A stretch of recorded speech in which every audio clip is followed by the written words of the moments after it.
Hello, fans, and welcome to This Day in Baseball, where we're going to bring you a full radio broadcast of today's game. And before we do that, I just want to thank Classic Baseball Radio, and there's a link in the notes where you can check out their full channel. They have many great radio broadcasts. And while you're listening to today's game, if you want to check out much more about the game and the players, look on the links below, and you're going to see links to player pages, the date the game happened, the year it happened, and the play-by-play. Enjoy the game, and check out the links while you're watching the game, and please don't forget to hit the subscribe button so that every time new content comes out, you're going to get that firsthand. And thank you again for checking out This Day in Baseball, and enjoy the game.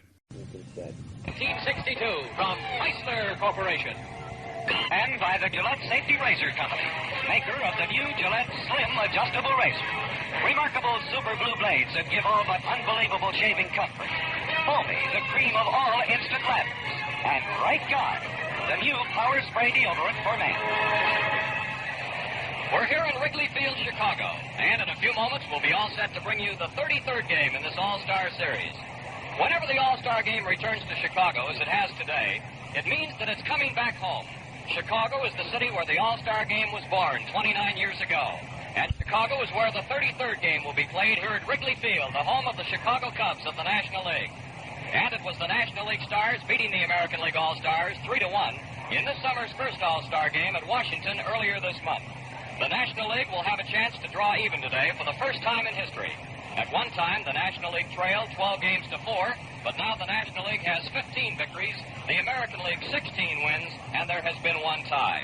In the last 3 games, the two in 1961 at Candlestick Park in San Francisco and Fenway Park in Boston, and the first game this summer in Washington, National League pitchers have been tough. They have held the American League All-Stars to a total of 12 hits, 4 in each of the 3 games.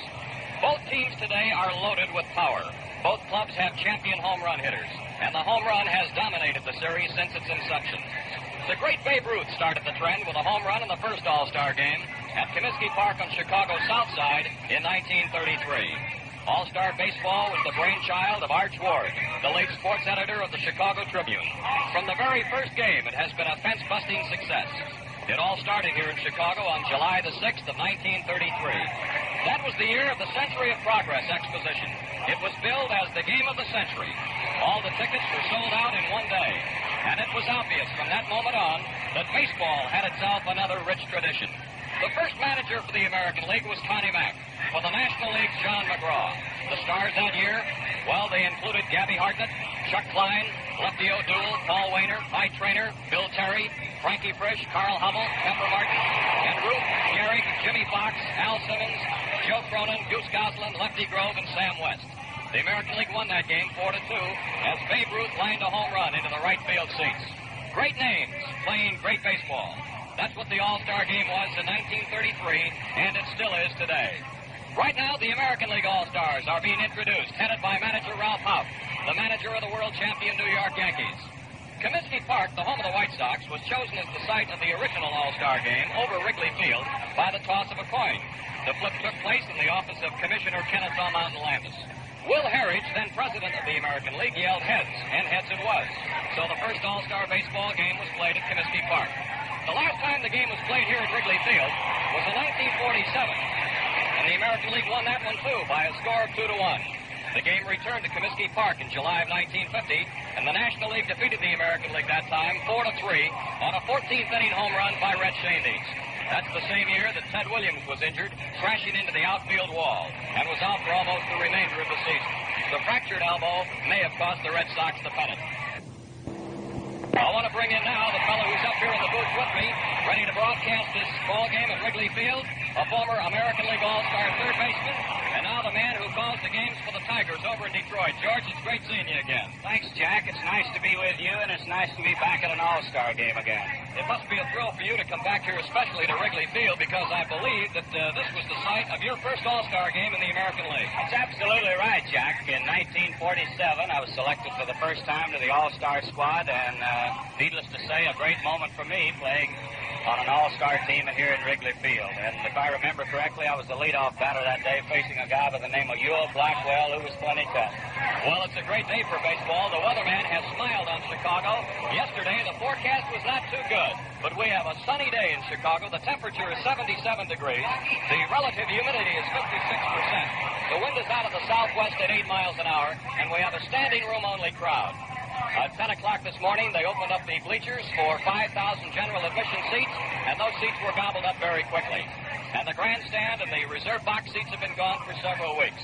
They are still introducing the members of the American League All-Stars, who are located in the first base dugout. And now Ralph Houck, the skipper of the American League Stars, has his entire squad lined up between home plate and first base along the foul line. And in just a moment, we'll have the introduction of the National League Stars. The second game of the 1962 All-Star Series is being brought to you from Wrigley Field, Chicago. All-Star Value Days are here from Chrysler Corporation. Summertime, best time to buy, best time to drive a Dodge Dart. A Dodge Dart. Pick a size, pick a price, pick Dodge Dart. The price is so low, you'll want to hear it twice. The roomy Dodge Dart starts at only $22.41. $22.41, based on the manufacturer's suggested retail price, excluding destination charges. And low price isn't all that makes Dodge Dart a smart choice. Here's what you get. Exclusive torsionaire ride for the smoothest ride on the road. Self-adjusting brakes, a battery-saving alternator, 7-soak rust protection. The Dodge Dart is quick to respond, quick to give you a lot more action on a lot less gas. So pick a size, pick a price, pick Dodge Dart. And right now, buy low, trade high during your Dodge dealer's All-Star Value Days. The National League All-Stars are now being introduced. They're headed by manager Fred Hutchinson, the skipper of the National League champion Cincinnati Reds. His coaches are Harry Kraft, the manager of the Houston Colt 45s, and Bertie Tebbetts, who's the manager of the Milwaukee Braves. The first three players introduced are all members of the Chicago Cubs, outfielders Billy Williams and George Allman, and first baseman Ernie Banks. Now the rest of the National League squad is being introduced to the crowd here, which will number in the neighborhood of 40,000 fans, give or take a few hundred. Wrigley Field, even though it's almost half a century old, is still one of the most beautiful ballparks in the major leagues. Some of the game's most memorable events have occurred at Wrigley Field. For example, this was the scene of the greatest pitching duel of all time, the double no-hitter between Fred Tony and Jim Hippo Vaughn, the called shot home run by Babe Ruth, and the homer in the darkness by Gabby Hartnett that took a pennant away from the Pirates and gave it to the Cubs in 1938, and the most fantastic 21-game down-the-stretch winning streak of all time. Wrigley Field is located on Chicago's north side, just 15 minutes from the Loop. It wasn't always known as Wrigley Field. In fact, the ballpark wasn't originally the home of the Cubs. It was built for the Chicago team in the Federal League, the newly organized Third Big League in 1914. I believe the biggest hand of all has just been accorded Stan Musial of the St. Louis Cardinals, who's on the National League All-Star squad for the 19th year in his brilliant career as a player with the St. Louis Cardinals. At any rate, the Federal League folded shortly after 1914, and after that, because of a change of ownership, the Cubs moved from the west side of town into this north side plant in 1916. Then, the name of the park was changed from Wales Park to Cubs Park. It remained that way until 1926, when it was renamed Wrigley Field. It's a double-deck ballpark with bleachers in left field, center, and right. The outfield wall is of red brick, and the bricks are covered with ivy. Down the left field line, it's 355 feet. Down the right field line, it's 353 feet. It's 400 feet to straightaway center field here at Wrigley Field. The official seating capacity here is 36,755. And as I mentioned, all of the reserve box seats and grandstand seats were gobbled up several weeks ago. And this morning at 10 o'clock, the 5,000 bleacher tickets went on sale, and they were sold in just a short time. Now let's take a look at the starting lineup. First of all, for the visitors, the American League. Leading off and playing third base will be Rich Rollins, the young rookie from the Minnesota Twins. Batting second and playing second base for the American League, Billy Moran of the Los Angeles Angels. In center field and batting third, Roger Maris of the New York Yankees. In right field, batting cleanup, Rocky Colavito of the Detroit Tigers. At first base, batting fifth, Jim Gentile of Baltimore. Catching for the American League and batting sixth, Earl Batty of the Minnesota Twins. In left field and batting seventh, Leon Wagner of the Los Angeles Angels. At shortstop and batting eighth, Louis Aparicio of the Chicago White Sox. And the starting pitcher for the American League today, a last-minute substitute because Camilo Pascual was supposed to have been the starting pitcher, but it's going to be Dave Stenhouse, a right-hander from Washington, who so far has won 10 and lost 4 with the Washington Senators. We're now going to have the raising of the flag by the color guard of the United States Marine Corps Recruiting Service of the greater Chicago area, and the singing of the national anthem will be done by the All-Star Quartet, accompanied by Henry Brandon's band. And in a moment, we'll take a look at the National League starting lineup.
All-Stars. Leading off, playing shortstop, Dick Grote of the Pittsburgh Pirates. In right field, batting second, Roberto Clemente of the Pirates. In center field and batting third, Willie Mays of the San Francisco Giants. At first base, batting cleanup, Orlando Cepeda of the San Francisco Giants. In left field and batting fifth, Tommy Davis of the Los Angeles Dodgers. At third base, batting sixth, Ken Boyer of the St. Louis Cardinals. Catching and batting seventh, Del Crandall of the Milwaukee Braves. At second base and batting eighth, Bill Mazeroski of the Pirates. And the pitcher for the National League today, Southpaw Johnny Padres of the league-leading Dodgers, who so far has won 7 and lost 7. We pause 10 seconds for station identification. This is WGY Schenectady, 810 on your radio dial, the smoothest sound around. The umpires for the All-Star game today will be Jocko Conlon of the National League behind the plate, Bill McKinley of the American League at first base, Kenny Burkhart of the National League at second, John Rice of the American League at third. The foul line umpire in left field will be Al Foreman of the National League. Down the right field line from the American League, working his first All-Star game, Bill Kinnaman. It's a beautiful day in Chicago. The sun is out and it's 77 degrees, and we're set for the 33rd All-Star game. And to bring you the first 4.5 innings now, back to George Kell.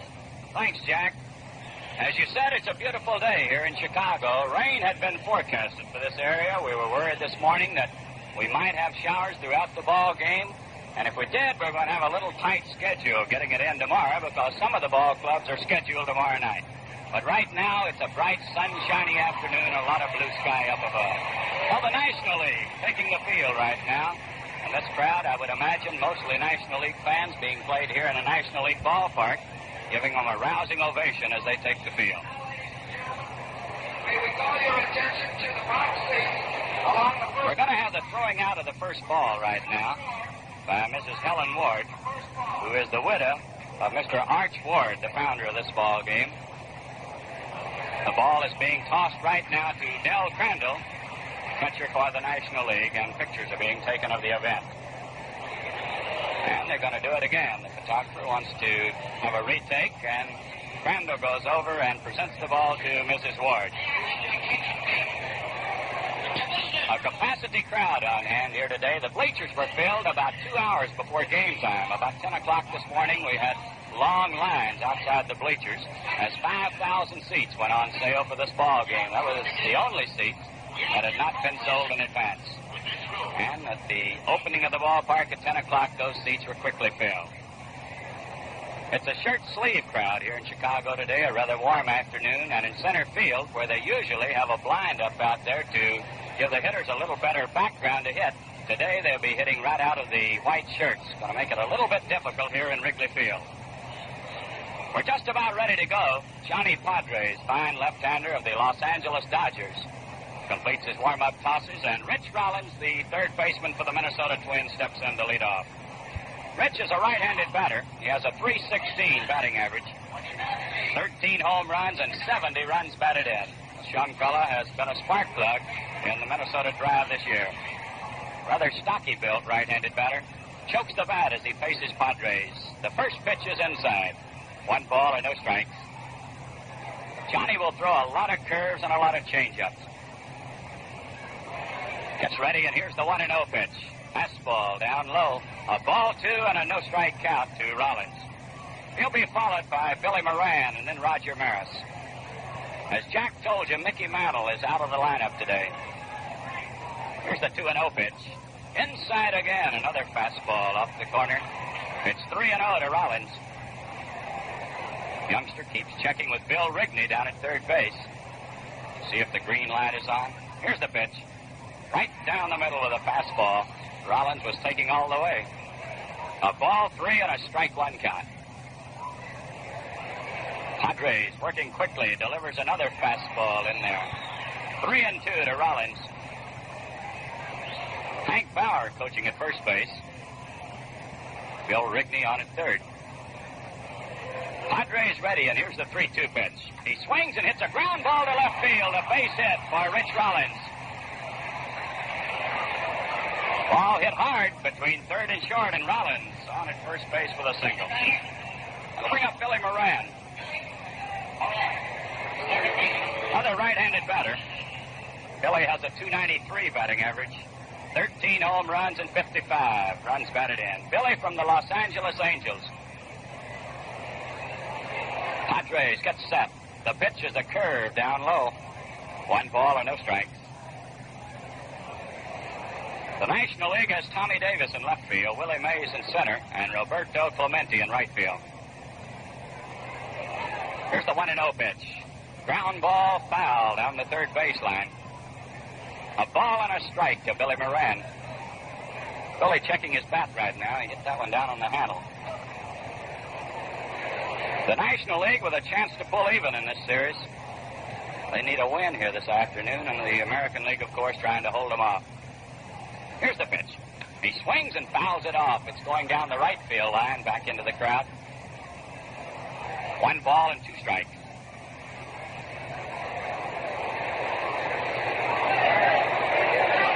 Warren Spahn was supposed to have started for the National League today, but he came up with a stiff elbow.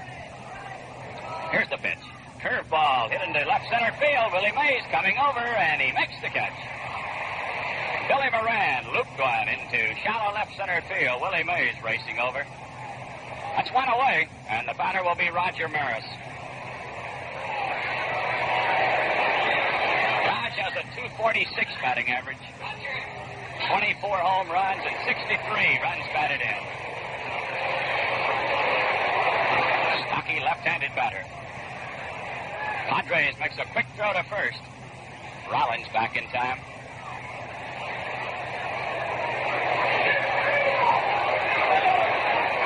Here's the pitch. Curveball is hit into right field. This ball is hit deep. Clemente going back near the wall. He's got it up against the wall. Here's the throw to second. Rollins goes back to first. Roger Maris gave it a ride into deep right field. Roberto Clemente went right back to the wall, made the catch. Made a quick throw to second. Rollins had tagged up, and he was heading down that way. That's 2 outs, and the batter will be Colavito. Rocky has a .288 batting average, 22 home runs, 66 runs batted in. Fastball is in there. 1 strike to Colavito. Rocky playing in right field today. He plays left field for the Tigers.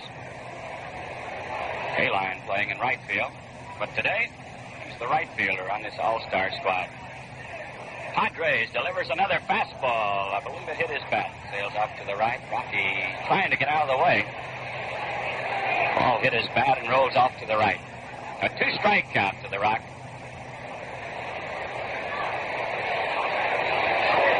The American League has a runner at first base. 2 outs, there's no score here in the first inning. A pitch to Colavito. He swings and fouls it back. This one's going to be in the crowd. Still 2 strikes to the Rock.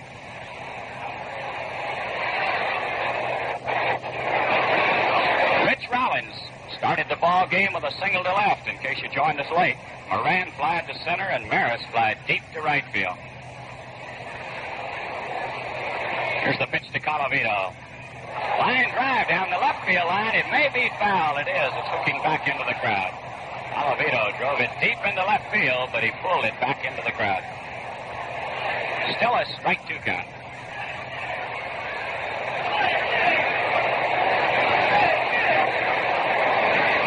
No score here in the first inning. Rich Rollins at first base with 2 outs. Padres gets ready. Here's the pitch. Curve, it's in the dirt. Crandall makes a nice stop. Ball hit out in front of the plate. Bounded up, hit Crandall on the chest protector, rolled out in front. 1 ball and 2 strikes to Colavito.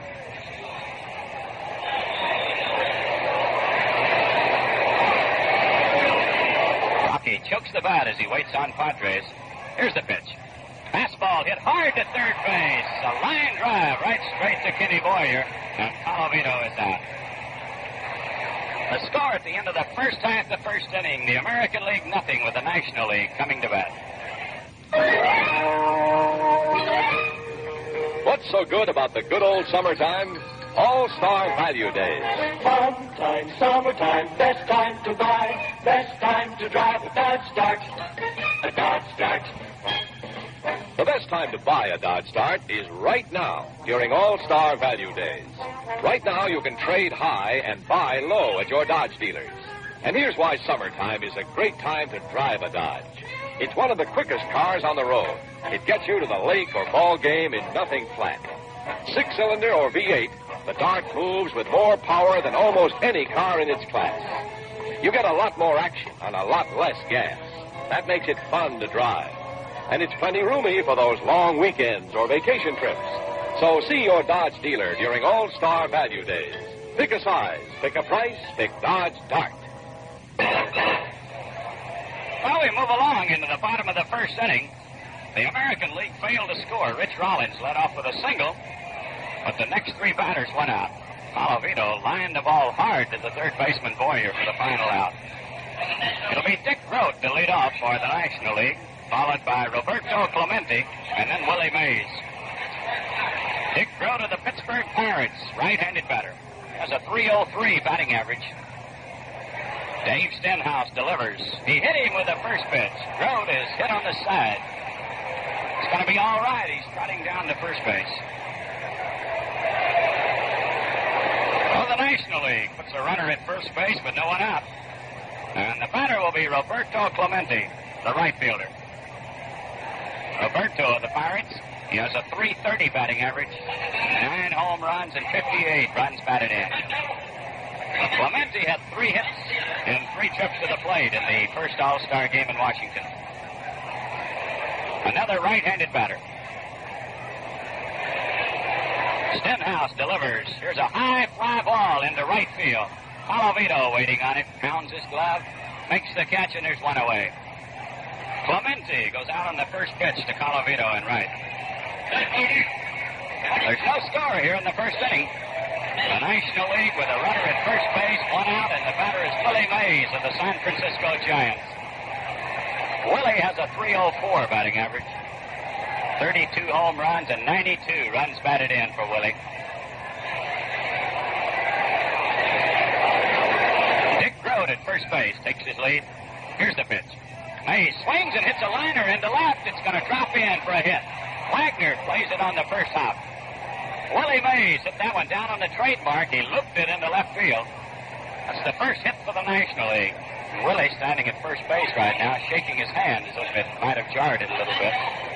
So the National League trending here in the first inning. They have runners at first and second, 1 out. And the batter will be Orlando Cepeda of the San Francisco Giants. Cepeda has a .313 batting average, 21 home runs, 78 runs batted in. Orlando steps out. Stenhouse taking a little bit too much time to suit him. Everybody back on the infield. Here's the pitch. Curve up high. This one high and inside and pushed him back. 1 ball and no strikes to Cepeda. A scoreless ball game in the first inning. A hits batsman and a single. The National League threatening with 1 out. Stenhouse gets set. Here's the pitch. Swing and a miss. He got the curveball by him. A ball and a strike to Cepeda. Orlando, a big, strong, right-handed batter. Ball players claim this fellow's one of the strongest men in baseball today. He's right down on the end of the bat. Here's the pitch. He swings and fouls it back. This one hit the catcher, Earl Batty. Flush on the mask, bounces away. 1 ball and 2 strikes. Johnny Padres against Dave Stenhouse in the second All-Star game being played here at Wrigley Field in Chicago. Here's the 1-2 pitch. High foul ball down the first baseline. Gentile going out. It may be out of play. It is. It's going to be back in the crowd. Gentile going down the line and over to the barrier. No chance to get it. Bertie Tebbetts coaching at first base for the National League, and Harry Kraft coaching at third base. Tebbetts, the manager of the Milwaukee Braves, and Harry Kraft, the manager of the Houston Colts. Dave Stenhouse trying to get out of a jam here in the first inning. 2 on with 1 out, no score. 1 ball and 2 strikes to Orlando Cepeda. Dave gets ready. Here's the pitch. Way up high, gets by the catcher, goes back to the screen. The runners will move up. Batty leaped as high as he could. The ball hit the top of his mitt. Bounded back to the screen. It'll be a wild pitch. Charged against Stenhouse.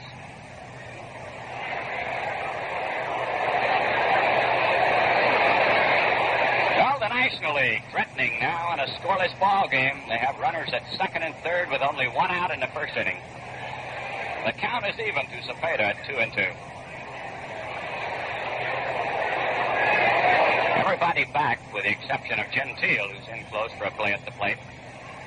Here's the 2-2 pitch. Line drive down the left field line. It is a foul ball just outside the line. Cepeda making a bid for an extra base hit into the corner in left field. Pulled it foul. Still 2-2. Tommy Davis is in the on-deck circle. National League with a powerful array of right-handed batters to face Stenhouse. Dave ready. The 2-2 pitch. Ball, it's up high. 3-2 to Cepeda. Dick Groat started this inning. Hit by a pitch ball. Clemente flied to right. Willie Mays dropped a single into left field. The runners moved up on a wild pitch. Now it's 3-2 to Orlando Cepeda. Stenhouse looking in. Taking too much time to suit Cepeda, and he steps out. Now Earl Batty calls time as he goes out to the mound for a conversation. Could be that Batty's reminding him he's got first base open, and he can make a tough pitch on this fella. If he misses with it, he's got a place to put him.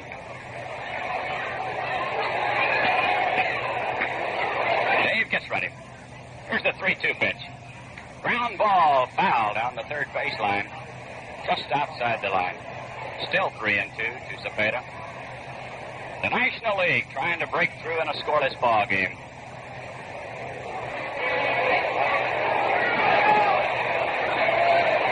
Chaco Conlon, the plate umpire, takes a little time as he goes around to dust off home plate. Conlon at first base, Conlon behind the plate, McKinley at first base, Burkhart at second, Johnny Rice at third around the infield. Here's the pitch, a high pop fly behind the plate. Here's Batty coming back. This one's going to be in the crowd. Ball landing about 5 rows back. Al Foreman is the umpire down the left field line, and Bill Kinnaman of the American League down the right field line. Cepeda and Stenhouse in a battle here. A full count. Runners at second and third, 1 out. Here's the pitch. Down low, he walked him on a close pitch. Orlando Cepeda draws a base on ball. So the bases are loaded with one out. And the batter will be Tommy Davis of the Los Angeles Dodgers. Tommy has a .353 batting average. 16 home runs, 106 runs batted in. Another strong right-handed batter. No score in the first inning. Here's the first pitch. He swings and pops it up. Here's the catcher, Earl Batty, calling for it. He makes the catch. Stenhouse coming in with a fastball on his fist, and Davis popped it up. So the bases are still loaded with two outs now, and the batter will be Kenny Boyer of the Cardinals. Kenny has a .293 batting average, 18 home runs, and 74 runs batted in. Another strong right-handed batter. Dave Stenhouse trying to pitch out of a jam in the first inning. The National League with the bases loaded. Boyer waiting. Here's the first pitch. He swings and lines it to the shortstop. Aparicio spears his low line drive going to his left. Boyer hit it like a bullet. So Stenhouse pitches out of a jam in the first inning. And the score at the end of one inning of play, the National League nothing, the American League nothing. Powerful, quick, a real performer.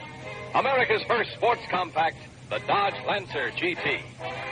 Open the door of this sporty, spirited Lancer. Settle back in one of the twin contour bucket seats. You'll feel luxury in every detail. Lancer's your kind of car, and plenty easy to own during your Dodge dealer's All-Star Value Days. Sunshine, summertime, the best time to buy. The best time to drive a Dodge Lancer. A Dodge Lancer. Your kind of compact, with Chrysler Corporation's advanced engineering features, unibody construction, and 7-soak rust proofing to make Lancer your kind of compact in all kinds of weather. And now, during your dealer's All-Star Value Days, you get the best deal on all Dodge cars, the biggest trades. Pick a size, pick a price, pick Dodge Lancer, another of the great action cars from Chrysler Corporation. Well, we move along into the second inning. It'll be Jim Gentile, the big first baseman from Baltimore, to lead off for the American League, followed by Earl Batty, then Leon Wagner. Johnny Padres delivers a curve down low. 1 ball and no strikes. Gentile has a .279 batting average, 26 home runs, 64 runs batted in. Another curve, he swings and misses. 1 ball and 1 strike. Gentile really wound up on that one. He was going for downtown Chicago.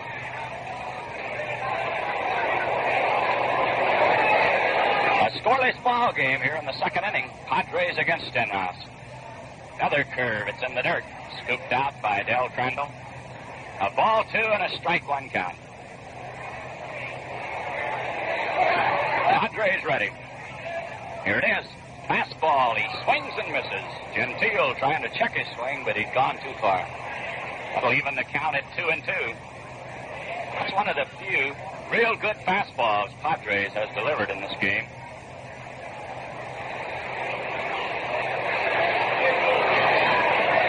Johnny ready. The 2-2 pitch. Whoop! It's a ball. Crandall fired it down to third, but Conlon said it was outside, so it's 3-2 to Gentile. Chaco hollering whoop to Del Crandall as he fired it to third base. Full count to Gentile. Here's the pitch. He swings and fouls it off. This will be out of play. Coming back into the lower deck. Still 3-2. Gentile, the leadoff man for the American League in the second inning. Here's the pitch. He swings and misses. Gentile strikes out on a curveball. Strikeout number 1 in this game for Padres. 1 away, and the batter will be Earl Batty of the Minnesota Twins. Earl with a .284 batting average. He has 7 home runs and 36 runs batted in. Batty, a strong right-handed batter. The pitch is in there. Strike around the letters.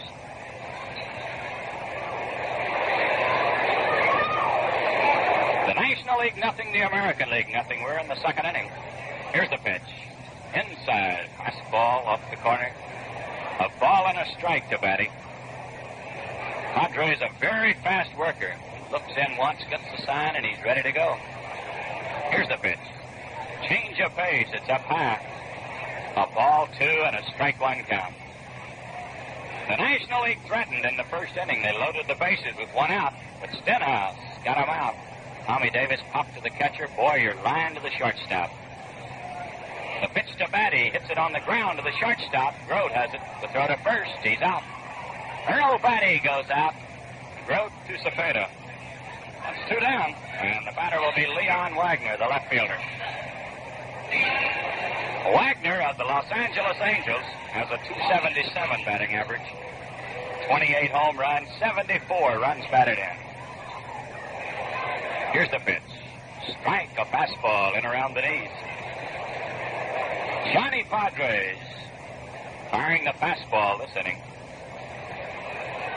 Ready again. Here's the pitch. Slow curve. It's down low. Just below the knees this time. A ball and a strike. He caught Wagner way out in front.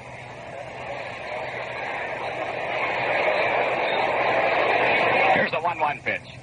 Curve. It's in the dirt. Scooped up by Crandall. Leon Wagner, a left-handed batter. Batting with 2 outs and no one on in the second inning. No score in this game.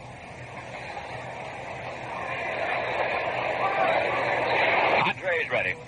Here's the pitch. Curveball. It's in there. Right around the knee.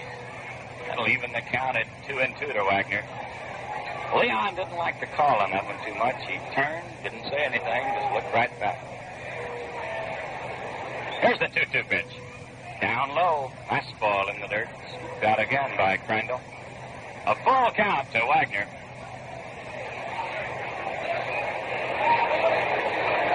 Louis Aparicio in the on-deck circle. 2 outs with no one on in the second inning. Padres ready. The pitch. Ground ball hit slowly over the head of the pitcher. Here's Grote coming in. The throw to first. He's safe. Wagner beat it out for an infield single. Grote came racing in from deep shortstop, scooped it up in front of the bag, flipped it to first but not in time. That's hit number 2 for the American League. It's a runner at first base with 2 outs, and the batter will be Louis Aparicio of the White Sox. He's getting a big round of applause as he steps in before this home crowd. Louis Ballpark, located on the south side of Chicago. No score here in the second inning. The pitch to Louis is in there. Curveball around the knees. A 1-strike count. Aparicio, a rather small right-handed batter. Padres delivers. Fastball. He fouls it back on the screen. A strike 2 count to Louis.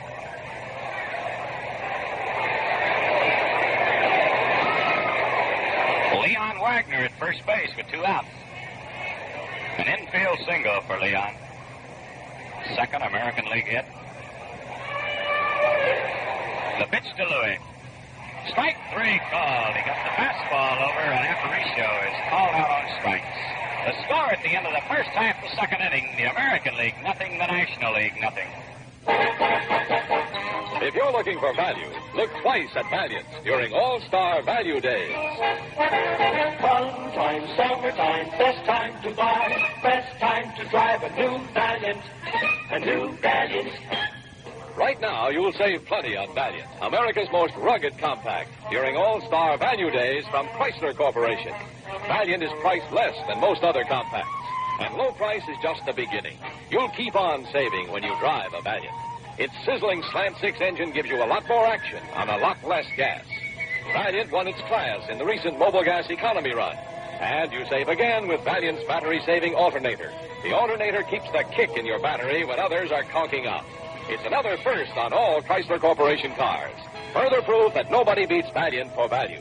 See your dealer now. Nobody will beat the trade you'll get on Valiant during All-Star Value Days. Well, we go into the bottom of the second inning. There's no score in this game. No runs on 2 hits for the American League. No runs on 1 hit for the National League. Del Crandall, the catcher of the Milwaukee Braves, will be the leadoff man. He'll be followed by Bill Mazeroski. Then the pitcher, Johnny Padres. Crandall, a right-handed batter with a .289 batting average. He has 5 home runs and 31 runs batted in. Crandall wearing uniform number 1. No score as we go into the bottom of the second. Stenhouse ready, and here's the first pitch. Strike. He got a fastball over. Jocko Conlon working behind the plate today. No indecision with Jocko. Boy, he goes up with that right hand. Here's the pitch.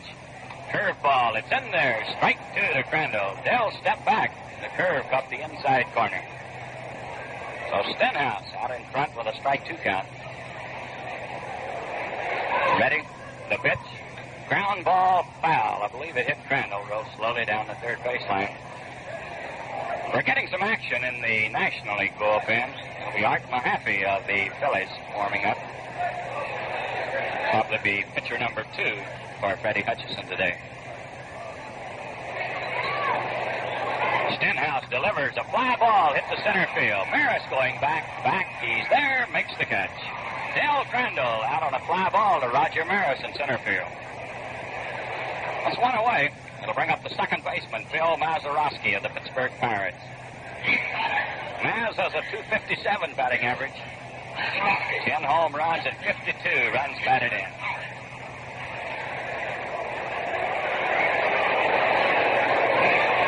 Another right-handed batter, as Freddie Hutchison has 8 right-handed batters in against Stenhouse. Here's a curve down low. 1 ball and no strikes. No score in the bottom of the second. 1 out with no one on. Stenhouse still looking in to Earl Batty. Gets the sign. Here's the pitch. He swings and misses. 1 ball, 1 strike. Dave loaded the bases in the first inning, but he pitched out of a jam as he got Tommy Davis on a foul fly to the catcher. And Ken Boyer then crashed a low liner to the shortstop, Aparicio. Here's the 1-1 pitch. He swings. It's a bouncer to third. A good play by Rollins. Here's a throw to first. He's out. Boy, there's the play of the day. Mazeroski drilled one just inside the bag at third, and Rich Rollins with a fine backhand pickup fired over to Gentile in time to get his man. We've seen some hard hit balls and some fine plays in the field. 2 down, and the batter will be Johnny Padres of the Los Angeles Dodgers. Johnny's a left-handed batter. He'll be the first one to face Stenhouse. The American League playing straight away, not too deep. The pitch is down low. 1 ball and no strikes. Pasquale was supposed to start for the American League. He had a stiff elbow, and Stenhouse at the last moment was nominated. Here's a foul ball. It's bouncing back to the screen. A ball and a strike. Johnny Padres batting in the second inning with 2 outs and no one on. No score in this game.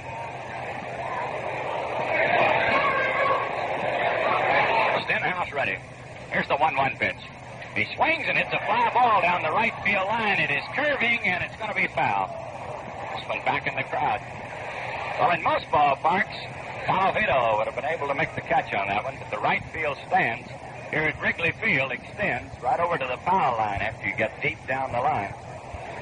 It's only a foot or so, I believe, Jack, between the line and the stand.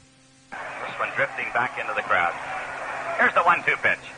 Another foul ball. This one coming back on the screen. 1 ball and 2 strikes.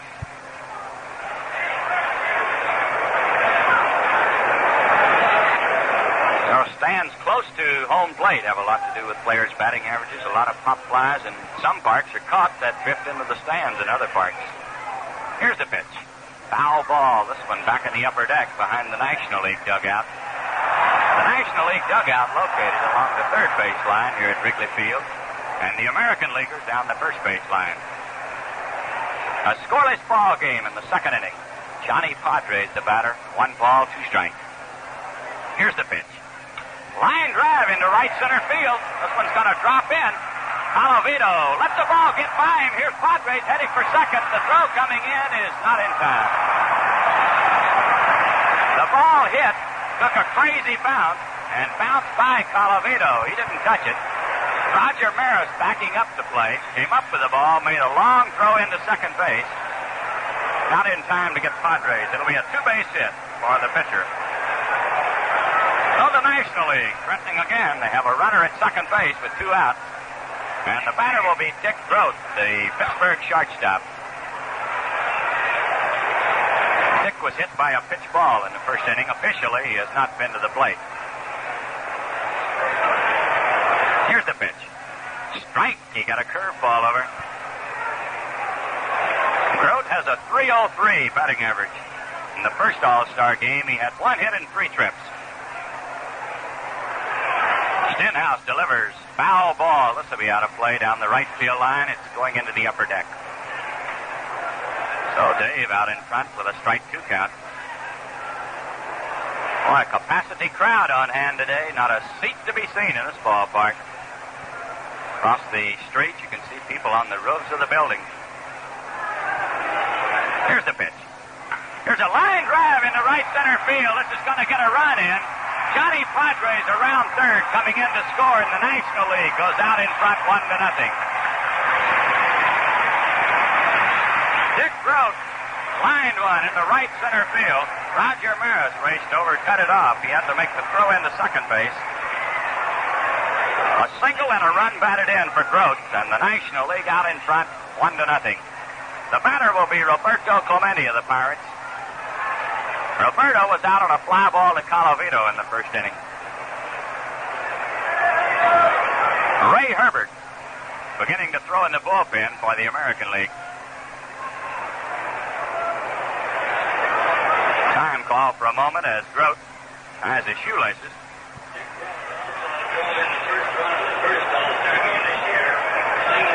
Stenhouse ready. Here's the pitch. Ball, it's up high. 1 ball and no strike. The announcement just coming from the press box that Dick Groth drove in the first run of the first All-Star game. So he duplicates that feat here in the second one. Here's the pitch. Clemente swings and fouls it back. A ball and a strike to Roberto.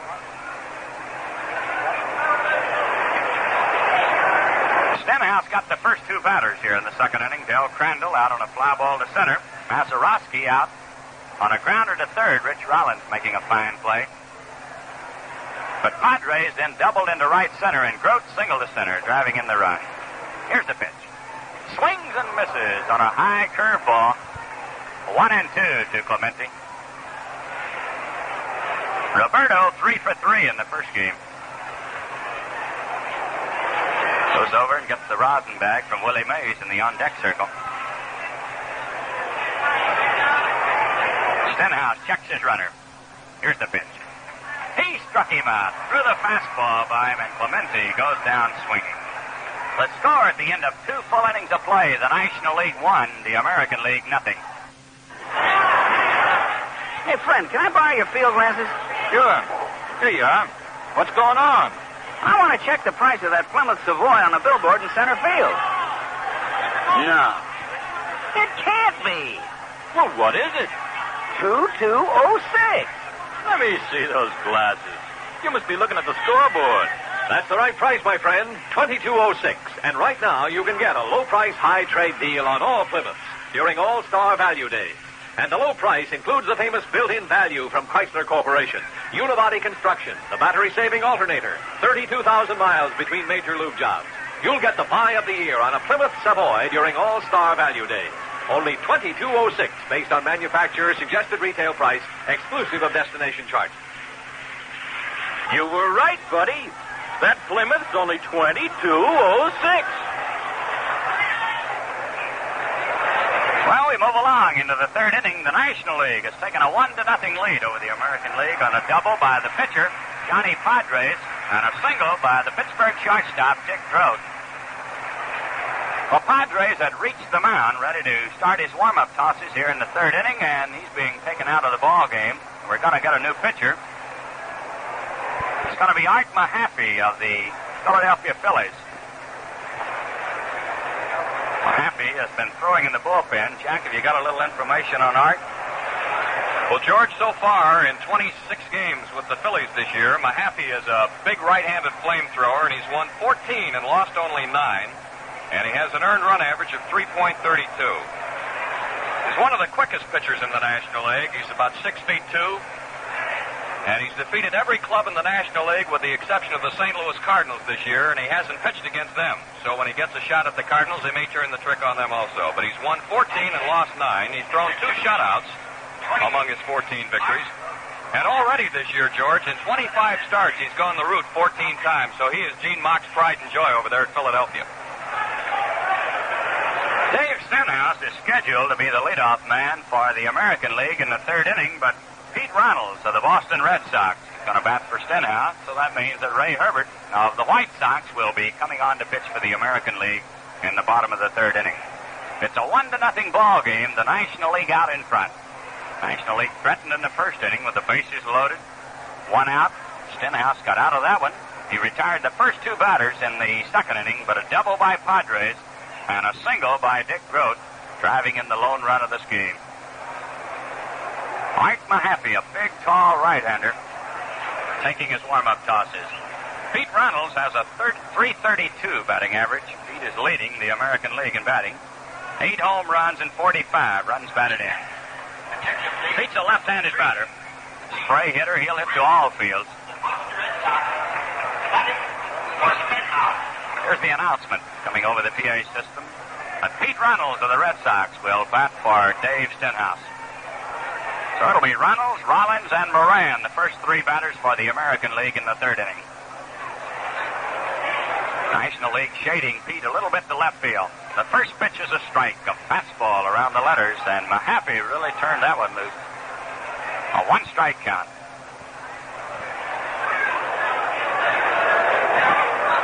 Here's the 1-strike pitch. Down low, it's in the dirt. 1-1 to Reynolds. The American League has 2 hits. A single by Rollins and a single by Wagner.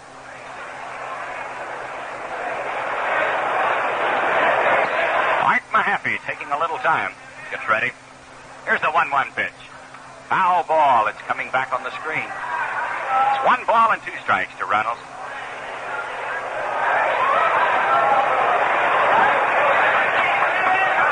Johnny Padre started. It's the first 2 innings. Mahaffey here in the third. The pitch, another high foul. This one back in the upper deck. 1-2 to Reynolds. In a ball game in 1961, Art Mahaffey struck out 17 Chicago Cubs, which is only 1 short of the Major League record. Fellow's a side-arming right-hander, and he throws hard.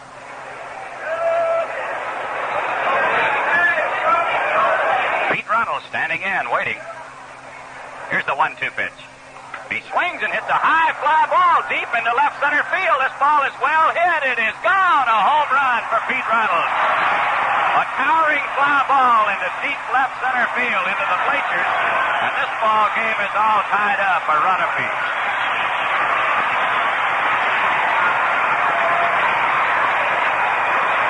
Pistol Pete Reynolds of the Boston Red Sox in a pinch hitting role has slammed one into the bleachers in left center, and this game tied 1-1.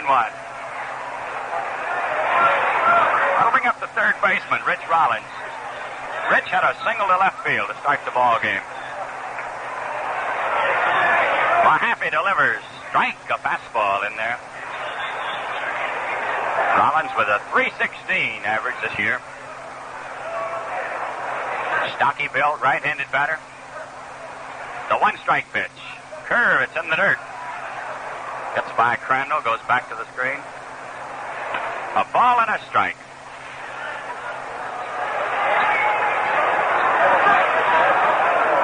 The home run by Pete Reynolds was his first all-star hit in 5 ball games. Here's the 1-1 pitch. Curveball inside. A ball 2 and a strike 1 count. That's the first curve delivered by Mahaffey. He's been coming in with a sidearm fastball. Here's the 2-1 pitch. Pop fly down the third baseline. Boy, you're going over near the stands. This one's going to be out of play back into the crowd. 2-2. Well, the players were talking before the game today about the difficult background in center field. They said there's not going to be many balls hit hard here today, but Jack has spent a lot of balls hit hard during the first 2.5 innings. A lot of white shirts out in center field. Here's the 2-2 pitch. Another foul ball, this one coming back into the crowd. Still 2-2 to Rollins. Boyer blistered one in the first inning to Aparicio with the bases loaded. Colavito almost tore Boyer loose at third base with a line drive. Mazeroski sent a screamer down the third base line that Rollins made a good play on. The pitch to Rollins is up high and inside. He has to get out of the way. 3-2 to Rich.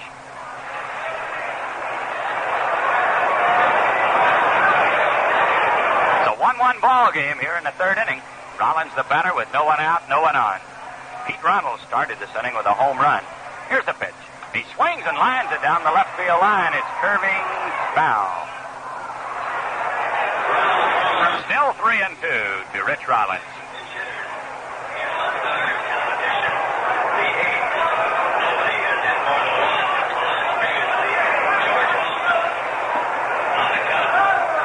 I believe the announcement said 8. The 8th pinch hit home run recorded here today by Reynolds. Nobody has hit more than one. Here's a high fly ball down the right field line. Clemente coming over near the stands, and he makes the catch about one step from the stands and crashes in. Ball was in foul territory. Rich Rollins out on a foul fly to right field. That's one away, and the batter will be the second baseman, Billy Moran. Billy's 0 for 1. He flied to Willie Mays in left center field in the first inning. Moran with a .293 batting average this year. Here's the pitch. Strike. He got a fastball over the outside corner. One strike to Billy. The American League won, the National League won in the third inning. The pitch. He swings and misses on a high fastball. 2 strikes. Art Mahaffey, the new pitcher for the National League. Ray Herbert will be the American League pitcher in the bottom of this inning. Here's the pitch. He swings and fouls it back. This one's going to be in the crowd. A 2-strike count to Moran.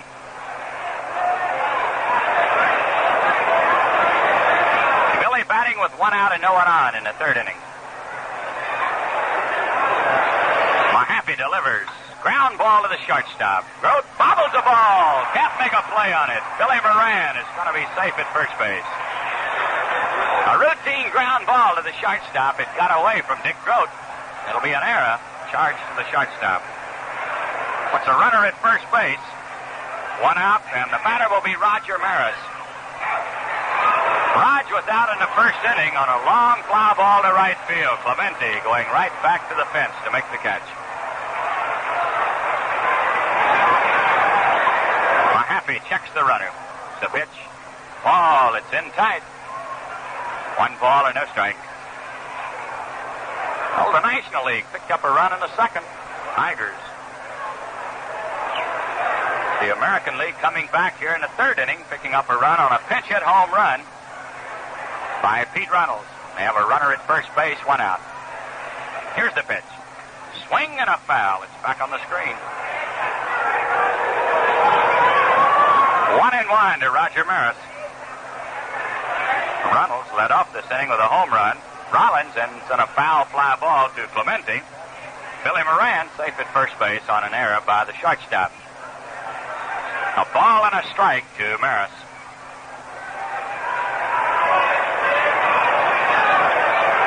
Here's the pitch. He swings and flips a fly ball into center field, not too deep. Willie Mays waiting on it. Makes the catch. There's 2 outs. Roger Maris out on a high fly ball into center field. That'll bring up Rocky Colavito of the Tigers. Rocky sent a vicious line drive straight to Boyer at third base on his first trip. That was in the first inning. A 1-1 ball game here in the top of the third. Billy Moran is on at first base with 2 outs. Colavito has 22 home runs this year, 66 runs batted in. Takes a strike over the outside corner. Mahaffey coming in with a sidearm fastball.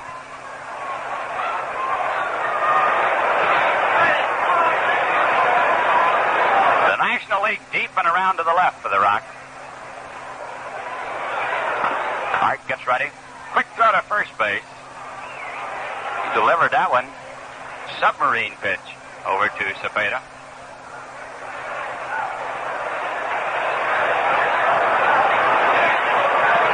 Mahaffey gets ready.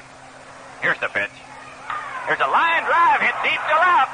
Tommy Davis back at the wall. It's off his glove. Here's Billy Moran being waved in. He's going to have to hurry. Here's the throw coming to the plate. He is out at the plate. There's Jocko Conlon. A long belt by Colavito into deep left. Tommy Davis went back to the wall, leaped. He got his glove on it. It bounced away. He fired it into Boyer. Boyer made the throw to Crandall, and Billy Moran was out at the plate on a very close play. The score at the end of the first half, the third inning, the American League won, the National League won.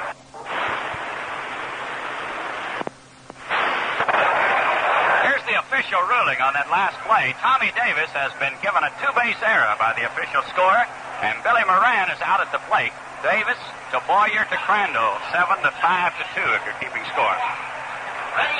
So 1 run on 1 hit and 2 errors that inning for the National League. This game all tied at 1-1 as we go into the bottom of the third. Willie Mays will lead off. He'll be followed by Cepeda and then Tommy Davis. Willie lined a single to left field on his first trip. That was in the first inning. Colavito hit it like a bullet. Just didn't get it up in the air. Davis got back, got his glove on it, but it popped out. Ray Herbert, the new pitcher, he delivers a fastball. It's hit slowly towards the shortstop. He'll have to hurry. He can't make a play. An infield single for Willie Mays. Willie was really flying down the first baseline. He topped the ball over the head of the pitcher. Aparicio came charging in, scooped it up, but did not make a throw as he realized he had no chance to get Mays. Willie's second hit. Puts a runner at first base with no one out. And the batter will be Orlando Cepeda. Orlando drew a walk on his first trip. Ray Herbert of the Chicago White Sox now doing the pitching for the American League. Makes a quick throw to first, and Mays is back on a very close play. Gio put the tag on him. Herbert has won 10 and lost 6 this year. He has a 3.61 earned run average. Another right-hander for the American League. Fastball down low. 1 ball and no strikes to Orlando Cepeda. A 1-1 ball game in the third inning. Stanley Musial is out in the on-deck circle. Looks like he's going to bat for Tommy Davis. Tommy might have been hurt as he crashed into the wall trying to make the catch on Colavito's drive. Here's the pitch. Strike, a fastball in around the knees. 1-1 to Cepeda. Stan Musial waiting in the on-deck circle. Tommy Davis scheduled to be the next batter. What an ovation will go up in this ballpark when Musial steps in. Herbert makes another throw to first base. This one in the dirt. Scooped up by Gentile. The National League with a runner at first base and no one out in the third inning. We're all tied a run apiece. Here's the pitch. He swings and misses. Another throw to first. Mays goes sliding back. The ball got away from Gentile as he was putting the tag on him. Earl Batty leads both leagues in picking runners off. He's picked 5 runners off third base this year. That's more than most catchers will do in 2 seasons. Quick throw down to Gentile, and Mays had to hurry to get back then. 1 ball, 2 strikes. Here's the pitch. Ground ball hit to the shortstop. Louis up with it, over to second, back to first, a double play. Cepeda hits into a fast double play. Aparicio to Billy Moran and back to Jim Gentile. So there's 2 outs with no one on, and Stanley Musial is coming on. Here's the ovation for Musial as he steps in.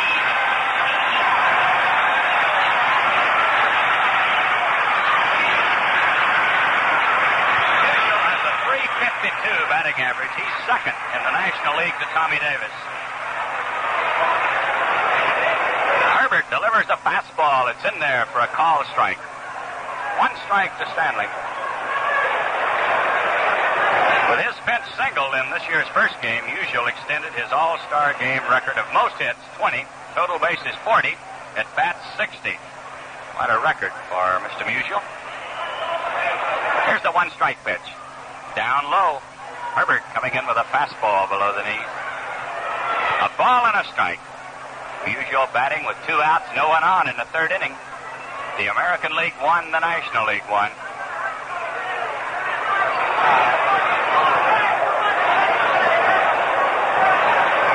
Here's the 1-1 pitch. He swings and hits a ground ball slowly to short. Aparicio up with it. The throw to first. It's in the dirt, but Gentile scoops it up on a good play. Musial goes out short to first. The score at the end of 3 full innings of play. The National League won, the American League won. Chrysler's going great and making great news wherever it goes. And one of the newsmakers, the red-blooded Chrysler 300. It's easy to own this direct descendant of the famous sports series. During All-Star Value Days, you'll get the kind of trade that lets you move up to Chrysler quality. See your Chrysler dealer now. You'll enjoy the luxury and power of the 300. And there are no junior editions in the Chrysler line to cut down your high resale value. Test drive the Chrysler 300 during your Chrysler dealer's All-Star Value Days. Let's pause here for station identification.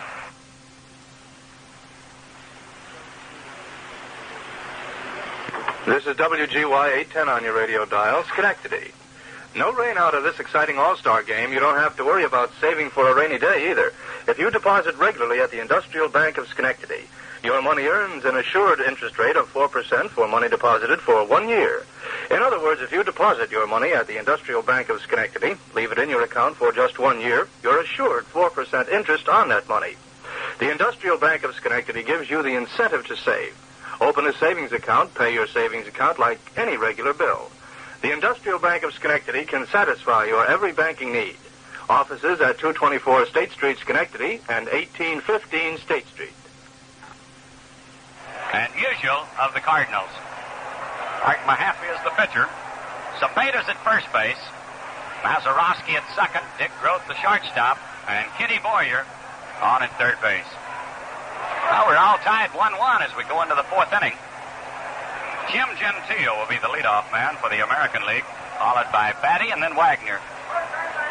Gentile struck out on his first trip.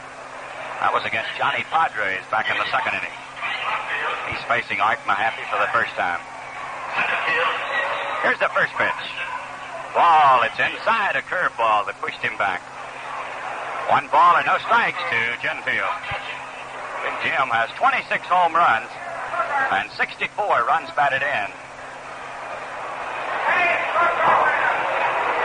Here's the 1-0 pitch. He swings and hits a ground ball to first base. Cepeda has it. The race to the bag. Orlando wins it. Gentile goes out on a bouncing ball to first. That's 1 away, and the batter will be the catcher, Earl Batty.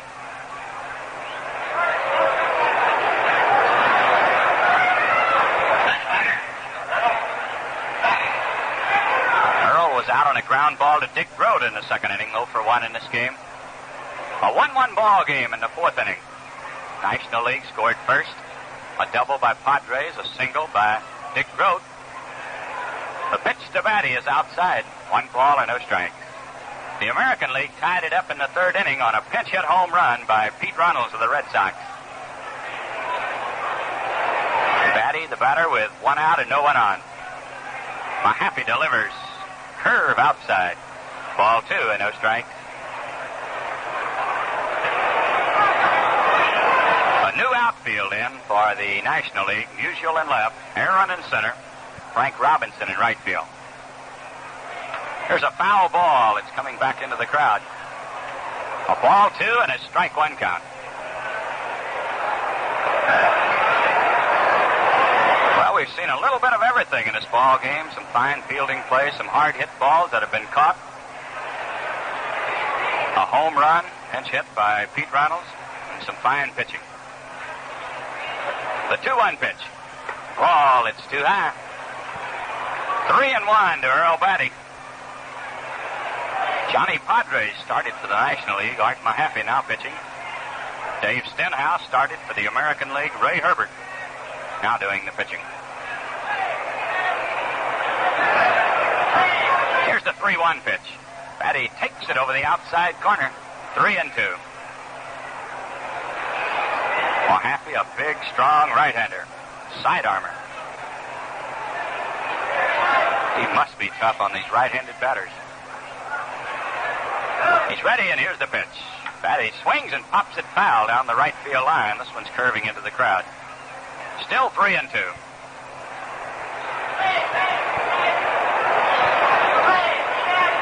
A 1-1 ball game in the fourth inning. One out with no one on for the American League.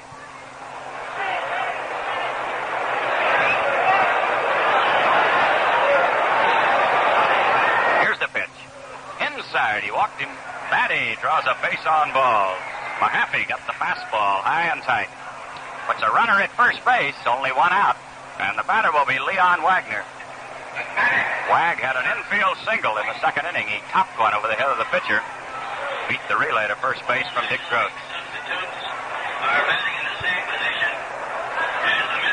Bob Gibson, right-hander from the Cardinals, throwing in the bullpen for the National League.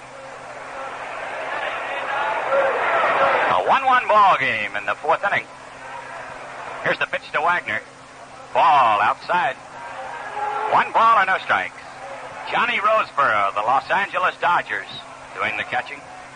Del Crandall of the Braves started.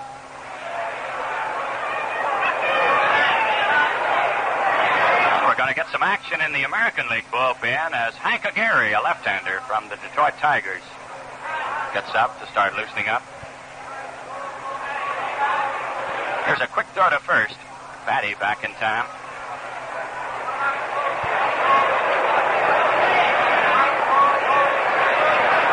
Mahaffey gets ready. Another throw to first. Nice stop by Cepeda. Mahaffey throws underhand to first base. Leon Wagner, the batter, with a 1 ball and a no-strike count. Now, Cepeda has moved behind the runner at first. Mahaffey was just about ready to make a throw over there, and nobody home. Here's the pitch. Outside. Fastball off the corner. Mahaffey trying to hit the outside corner against Leon Wagner. Warming up for the American League. A ball 2 and a no-strike count. From Detroit, for the National League, Bob Gibson of St. Louis. Bob Gibson of the Cardinals warming up for the National League, and Hank Aguirre, left-hander for the Tigers, throwing for the American League. Earl Batty at first base with 1 out in the fourth inning. Here's the 2-0 pitch. Wagner swings and fouls it back. A ball 2 and a strike 1 count. Mahaffey coming in with a fastball around the letters, and Wagner really had a riffle at it. Cepeda's about 3 steps behind Batty at first base. He's taking a little more protection against the left-handed batter. Wag choking the bat a little bit.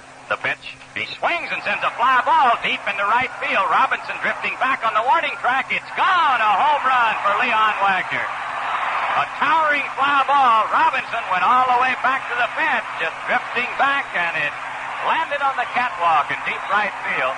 The American League goes out in front by a score of 3-1 on a 2-run homer by Leon Wagner.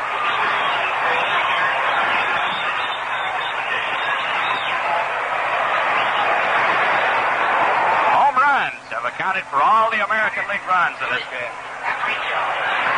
A towering fly ball by Leon Wagner that landed on the catwalk in deep right field. A 3-1 ball game as Aparicio steps in. Mahaffey delivers. Here's a line drive to the shortstop. Dick Groat racing to his left, speared the low liner off the bat of Aparicio. That's 2 outs, and the batter scheduled to be the pitcher, Ray Herbert. Well, Mahaffey, coming on in the third inning, gave up a home run to Pete Reynolds, batting for the pitcher that tied the score at 1-1. And now a 2-run homer here in the fourth by Leon Wagner has put the American League in front 3-1. Ray Herbert coming on, swinging a couple of bats. This fellow's a pretty good hitter. Ray's a right-handed batter.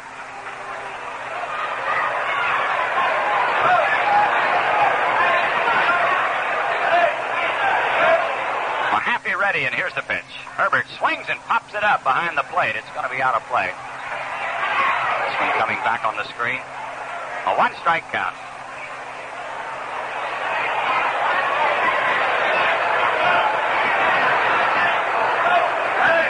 Here's the pitch. Curveball. He fouls this one back on the screen. 2 strikes to Herbert. Gentile started this inning with a ground ball to first base. Batty drew a walk. Wagner hit a home run to make it 3-1, the American League. Aparicio then lined to the shortstop. Here's the pitch to Herbert. Strike 3 called. He got the curveball over, and Ray Herbert is called out on strikes. The score at the end of the first half of the 4th inning, the American League 3 and the National League 1. Do you get excited when you see a home run?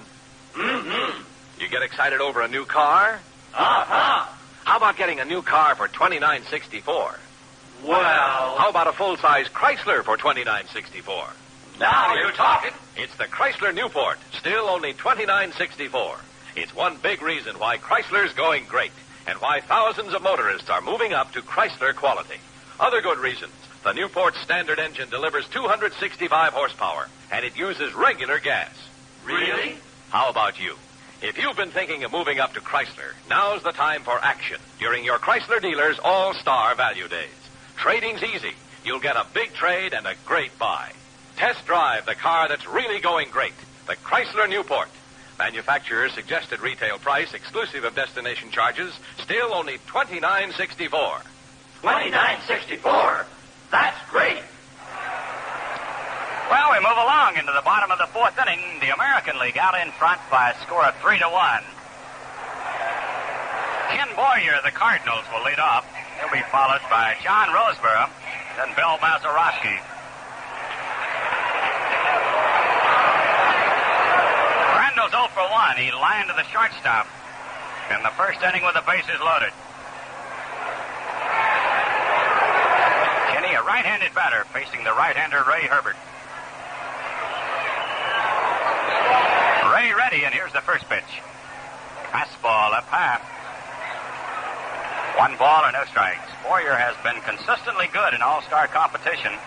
He owns a .385 batting mark for the 7 games before today that he's participated in. Here's a pitch. He swings and lines it to left field. A solid base hit for Kenny Boyer. Wagner up with the ball, tosses it back in. So the National League with a runner at first base and no one out. And the batter will be the catcher, Johnny Roseborough. This will be his first time at bat. Del Crandall, the starting catcher. Roseborough has a .275 batting average, 4 home runs and 37 runs batted in this year. Johnny, a left-handed batter, facing the right-hander. Here's the pitch. Ball, it's down low. 1 ball or no strikes. It's 3-1, the American League over the National League in the bottom of the 4th inning. And a ball game that's had a little bit of everything.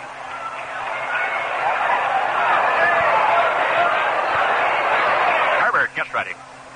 Here's the pitch. He swings, it's a grounder to second. It might be a double play over to Louis. Back to first. The double play. Johnny Roseborough hit one like a bullet to Billy Moran at second. He fired to Aparicio for the force out on Boyer. The relay back to Gentile in plenty of time. Well, there's 2 outs, and the batter will be George Altman of the Chicago Cubs. He'll be coming on to bat for Mazeroski. Altman is on his way up to the plate, but here's Ricky Ashburn now coming out. So Altman's going to bat for Mazeroski. Ricky Ashburn getting into the on-deck circle. If Altman gets on, he'll be batting for the pitcher. Altman replaced Philip Ballou on the National League squad. Has a .326 batting average this year. 14 home runs and 45 runs batted in. Big, tall, left-handed batter. He's batting with 2 outs and no one on in the 4th inning. Herbert delivers. strike, a fastball in around the knees. The American League out in front in this game, 3-1. 2 double plays in the last 2 innings of Ray Herbert. One started by Aparicio, one by Billy Moran. Here's the pitch. He swings and lifts a high foul fly down the left field line. Wagner and Aparicio coming over, and Wagner's got it, I believe. A great catch by Leon Wagner as he makes a diving catch down the left field line. Leon Wagner with the play of the day. The score at the end of 4 innings of play, the American League 3 and the National League 1.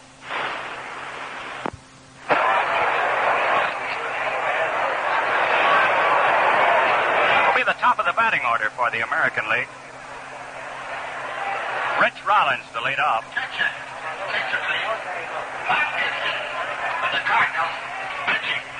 Here's the announcement coming from the PA system about the changes in the National League lineup. Gibson, the pitcher, banks at first base and bowling at second. Rollins takes one high and inside. 1 ball and no strike. Rich has had a single in 2 trips in this game. Single coming in the first inning. Foul to right field in the 3rd inning. Here's a strike. Fastball over the outside corner. 1-1 to Rollins.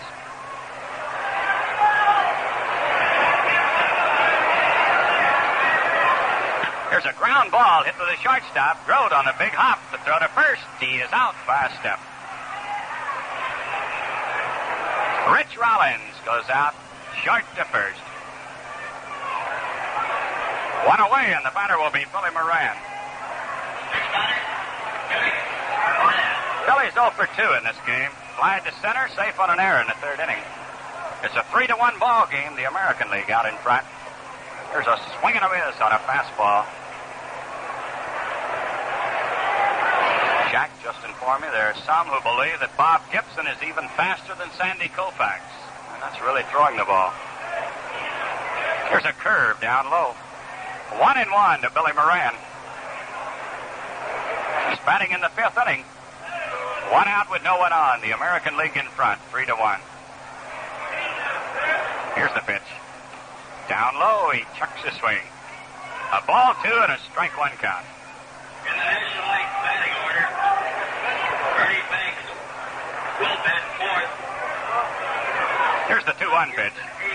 Here's a fly ball hit deep to right. Robinson going back. He's got it right on the edge of the warning track.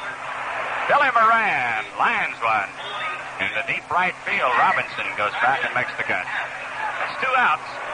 And the batter will be Roger Maris. Rogers flies deep to right.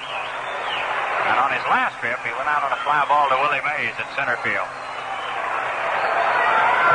Batting with 2 outs and no one on in the 5th inning. Gibson delivers a fastball inside. 1 ball and no strike. Home runs accounting for all 3 of the American League runs. Solo blast by Runnels and a 2-run homer by Leon Wagner. Here's another one down low, this one in the dirt. Scooped up by Johnny Roseboro. National League run coming on a double by Johnny Padres and a single by Dick Grote.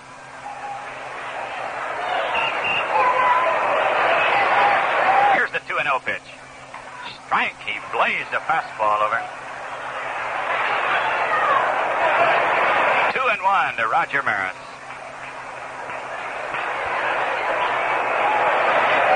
Roger, left-handed batter, waiting. Here it is. Change up. He got it inside. 3-1.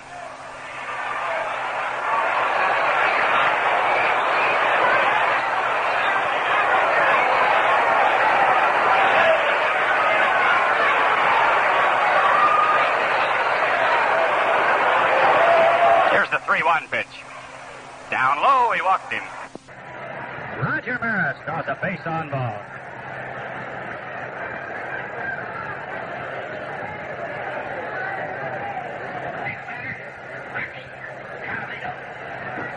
Rocky Colavito, the batter. Roger Maris at first base with 2 outs in the 5th inning. Rocky lined to the 3rd baseman in the 1st inning. In the 3rd inning, he lined the ball deep to left. Tommy Davis got it in his glove. He couldn't hold it. It was a 2-base error. Takes a fastball way up high. 1 ball and no strikes. Colavito has hit the ball hard on both occasions.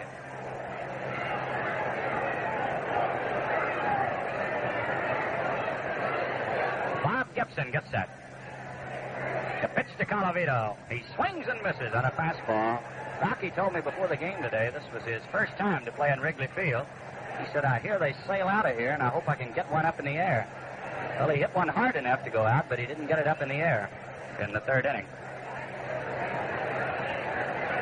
Here's the 1-1 pitch. He swings and misses on a fastball. 1-2 to the Rock.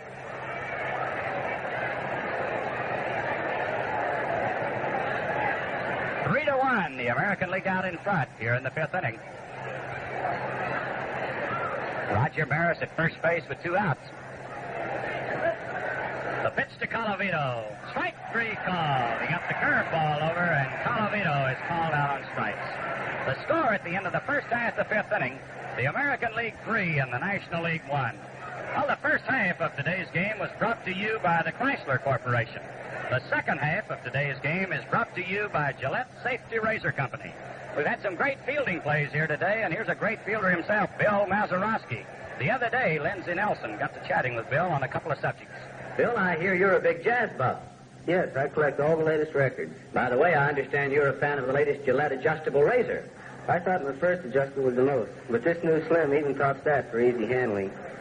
Yes, Bill, Gillette's new Slim Adjustable is streamlined from head to handle. Lighter for easier handling, longer for better balance, slimmer for hard-to-reach shaving areas. You turn the exclusive micrometer dial to any one of 9 different settings for the blade exposure and shaving angle that suits your skin and beard best. With your Slim Adjustable, you get a dispenser of double-edged Gillette Super Blue blades. There's incredible shaving comfort. You can hardly believe there's a blade in your razor.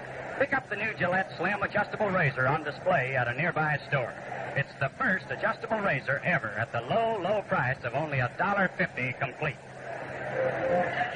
Well, moving into our mic right now, all set to bring you the last half of this ball game. Here's Jack Quinlan of the Chicago Cubs, right here in your home ballpark, Jack. Thank you, George, and how you doing again, baseball fans?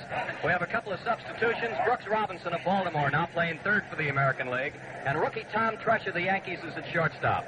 Leading off for the National League All-Stars in the bottom of the fifth inning is second baseman Frank Bowling of the Milwaukee Braves, a right-handed batter. American League leads it by a score of 3-1. Here's Ray Herbert's first pitch, and it's a slider that's outside of ball. The home run ball off Art Mahaffey has accounted for all of the American League runs.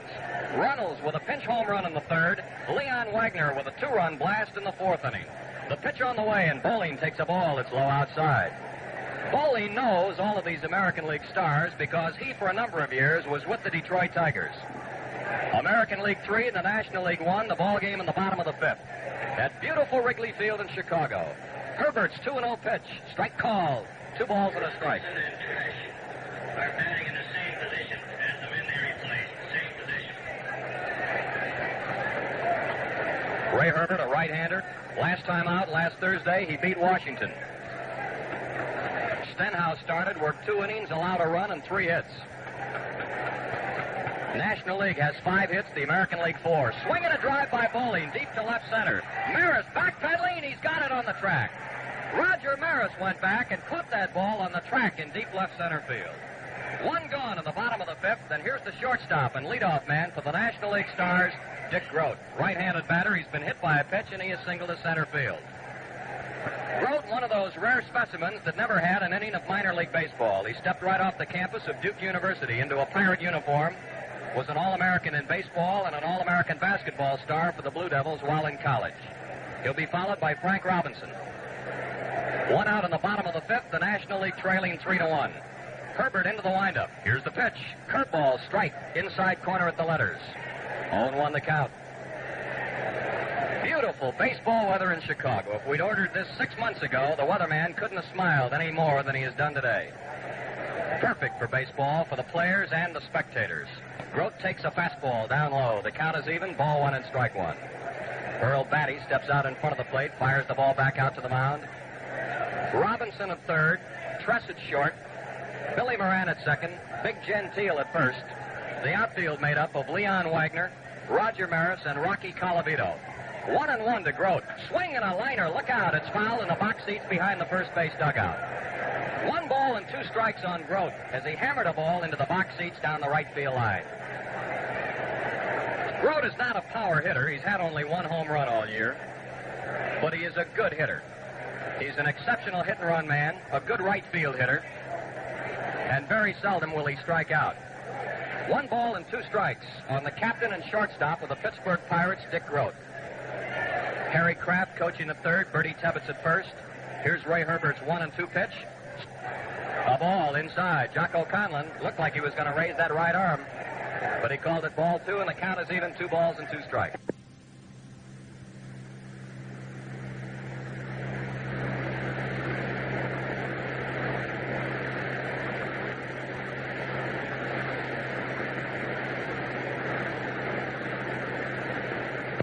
American League 3, the National League All-Stars 1. The ball game in the bottom of the 5th. 1 out and nobody on. This is Herbert's 3rd inning. He came on in the 3rd, and he's allowed 2 hits, singles by Willie Mays and Kenny Boyer. Swinging a bouncing ball to the third baseman's left. The shortstop, Tresh, has it, looks at the ball, throws too late, he beat it out. Tom Tresh, the rookie shortstop of the American League and from the Yankees, couldn't get the ball out of his glove immediately. By the time he fired across the diamond to Gentile, Grote was over the bag. He's safe at first. Now we'll wait for an official ruling whether that'll be a hit or an error on the shortstop. Grote is on first with 1 out, and Frank Robinson is up, the most valuable player in the National League last year when he led the Cincinnati Reds to the National League flag.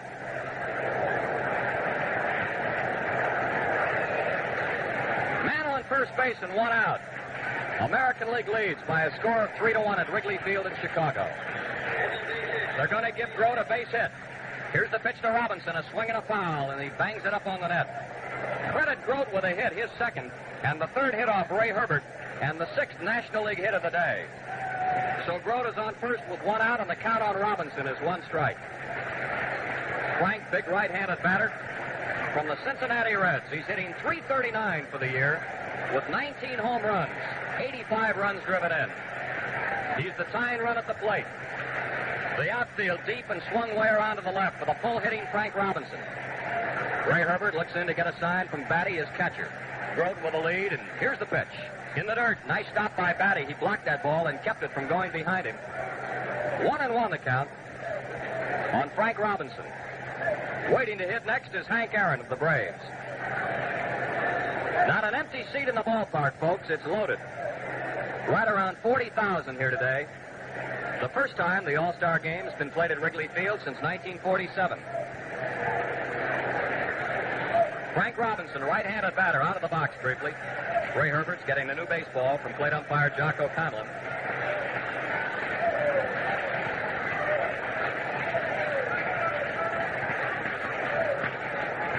Fans begin to talk it up. Grote on first base, 1 out. A ball and a strike on Robinson. He stands very close to the plate. Here's the stretch and the delivery. Swing and a drive. Well hit. Way back. Maris back. He's near the wall. He caught it in the vines. Here's Grote going back to first. Robinson pinned Roger Maris to the wall in left center field, and he was in the vines when he caught that ball between the 368 and the 400-foot marker. A tremendous shot by Robinson and a fine play by Roger Maris. Now they're 2 out with a man on first. 2 well-hit balls off Herbert in this inning, but both of them caught by Maris, one of them in the vines. 2 gone and a man on first. Here's Hank Aaron. American League leads by a score of 3-1. Hank Aaron of the Milwaukee Braves, right-handed batter.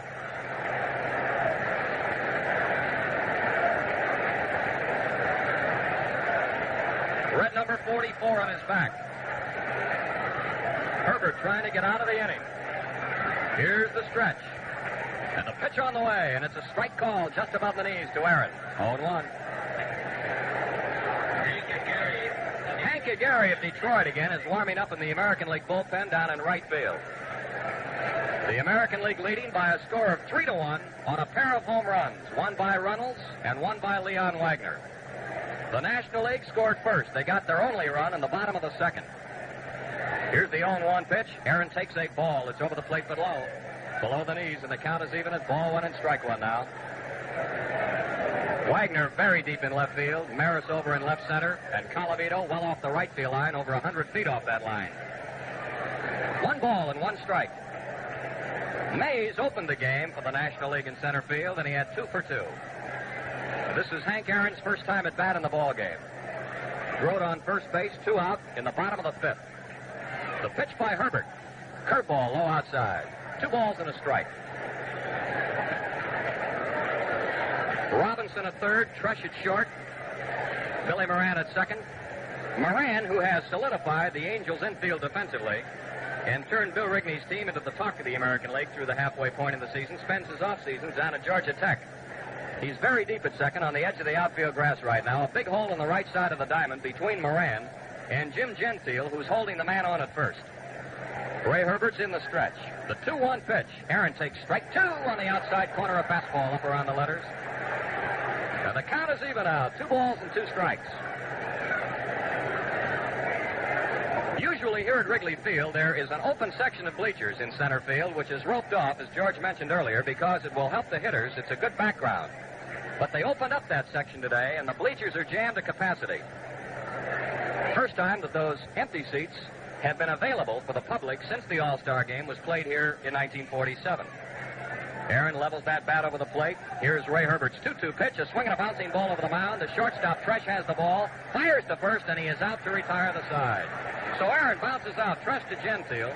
No runs and 1 hit and a man left on base, and at the end of 5, it's the American League 3 and the National League 1. Orlando Cepeda, who started the game for the National League at first base today, is one of the most exciting ball players and one of the great hitters in baseball today. He's a fireball on the field, but it's hard to get him to say anything off the field. However, the other day, Lindsey Nelson did get him talking. Orlando, what do you think of those Super Blue Blades? Say, Lindsey, they are terrific. With them, I get really smooth shave. Orlando's like the millions upon millions who have made Gillette Super Blues the most popular razor blades in the world today. They're the result of an engineering process that's exclusive with Gillette. Edges so remarkably keen and smooth, so downright easy shaving, you might think there's no blade in your razor at all. Super Blues are double-edged, 2 per blade for extra convenience and many extra shaves. Treat yourself to an experience in shaving speed and comfort you'll never forget. A Super Blue Blade shave. Get them in dispensers at 10 for 69 cents, 15 for $1, or you get a supply with the new Gillette Slim adjustable razor at the low price of only $1.50 complete. We pause 30 seconds for station identification. WGY Schenectady. You know, you never strike out when you do business with the Industrial Bank of Schenectady. Finance your medical bill, furniture purchases, new or used car, a college education for your children, a loan for taxes, and hundreds of other purposes. The Industrial Bank of Schenectady will help you protect your valuables with a safe deposit box, even smooth your traveling with a vacation and travel expense loan. The main office is at 224 State Street. The drive-in branch at 1815 State Street. Free parking in both locations. We're moving into the 6th inning at Wrigley Field with the American League All-Stars coming to bat. Leading off is Jim Gentile, the big first baseman from Baltimore. He has struck out and grounded out to the first baseman unassisted. On the mound is Bob Gibson, the flame-throwing right-hander, and here's a fastball down low. 1-0. Gibson working his 2nd inning in this game. He entered the game in the 5th. He allowed a walk. Here's the windup, and the pitch on the way. Ball 2 to Gentile, down low. 2-0 the count now. Gibson played basketball at Creighton University in Omaha and also with the Harlem Globetrotters. He's 6'1", he weighs 190. Here's the pitch. Swing and a foul at the catcher's feet. 2 balls and a strike to count on Gentile. Earl Batty is the on-deck man. Gentile taps the plate with the end of the bat. 2 balls and a strike to count. Big left-handed power hitter. Here's the delivery. A start of a swing, but he checked it in time as the ball dropped low. Gibson took a little off that pitch. It's ball 3. Gentile last year became the first man in Major League history to hit Grand Slam home runs in 2 successive innings. He spent 8 years in the Dodger organization, yet got only 36 official times at bat as a National Leaguer before switching to the Orioles, becoming one of the game's great home run hitters. Here's a ball inside. Gentile walks to start the 6th. That's the 2nd walk Gibson's allowed and the 3rd pass given by National League pitchers today. And it brings up the catcher for the American League Stars, Earl Batty of Minnesota, right-handed hitter. He's grounded out and he's walked, and his walk preceded the home run by Wagner in the 4th inning. The American League 3, the National League 1, were in the top of the 6th. Musial in left. Aaron in center. Frank Robinson in right. Gibson is in the stretch. Here's the pitch. Strike fastball, letter high. Batty's a big fella, stockily built, right-handed hitter. Wears a number 10. Bill Rigney, the manager of the Angels, coaching at third. And, of course, he's well acquainted with many of these National League stars because he was the manager of the Giants for several years. Fastball hit foul into the American League dugout. He didn't get around on a fastball, and he hit it late, and he scattered some of the boys on the bench over there. 3-1, the American League leading. 6th inning at Wrigley Field. The oldest men on the National League squad are Warren Spahn and Musial, the oldest American League man, Yogi Berra. 2 strikes on Batty. Here's the pitch by Gibson, high up around his head. 1 ball, 2 strikes. Boyer at third, Grote at short. They played the whole game. Frank Bowling at second, Ernie Banks at first. Banks holding the runner Gentile on. Here's the pitch. Batty takes high again. 2 balls and 2 strikes on Earl Batty. Waiting to hit next is Leon Wagner. Well, Mickey Mantle was withheld from the starting lineup today because of a strained left knee that he suffered in yesterday's doubleheader with the White Sox in New York. 2-2 pitch. Swinging a bouncing ball. Weekly hit toward third. Boyer in. Fields it. Throws to second. Out. Force play on Gentile. Boyer to Bowling. A force out at second. So Batty safe at first on the fielder's choice. 1 out and a man on first. And here's Wagner, who drove the 2-run homer onto the right field catwalk his last time up. Wagner got an infield hit in the second, and then the home run with a man on in the fourth. Powerfully built left-handed batter from the Los Angeles Angels. We're getting a pinch runner. Al Kaline running for Batty at first. Wagner takes a ball high and outside. Kaline of Detroit, who's been out a good part of the year with a broken collarbone, is a pinch runner for Batty at first base. American League 3, the National League 1, the ball game in the 6th inning at Wrigley Field. Bob Gibson is in the stretch. Pitch to Wagner. Leon takes a ball wide at the knees, 2-0. But it's to Mantle's everlasting credit that even though injury sidelined him a substantial part of the season until now, he nevertheless was voted a first-team All-Star berth by his rival contemporaries. Swinging a very high fly ball behind short. Dick Grote drifting back on the grass in shallow left field. He's under the ball, and he makes the catch. Kaline goes back to first. So they get Wagner out for the first time on a pop fly to Grote, who made the catch on the outfield grass. 2 gone, and here is the rookie shortstop from the New York Yankees, Tom Tresh. Tresh, a switch hitter, batting left-handed against Gibson.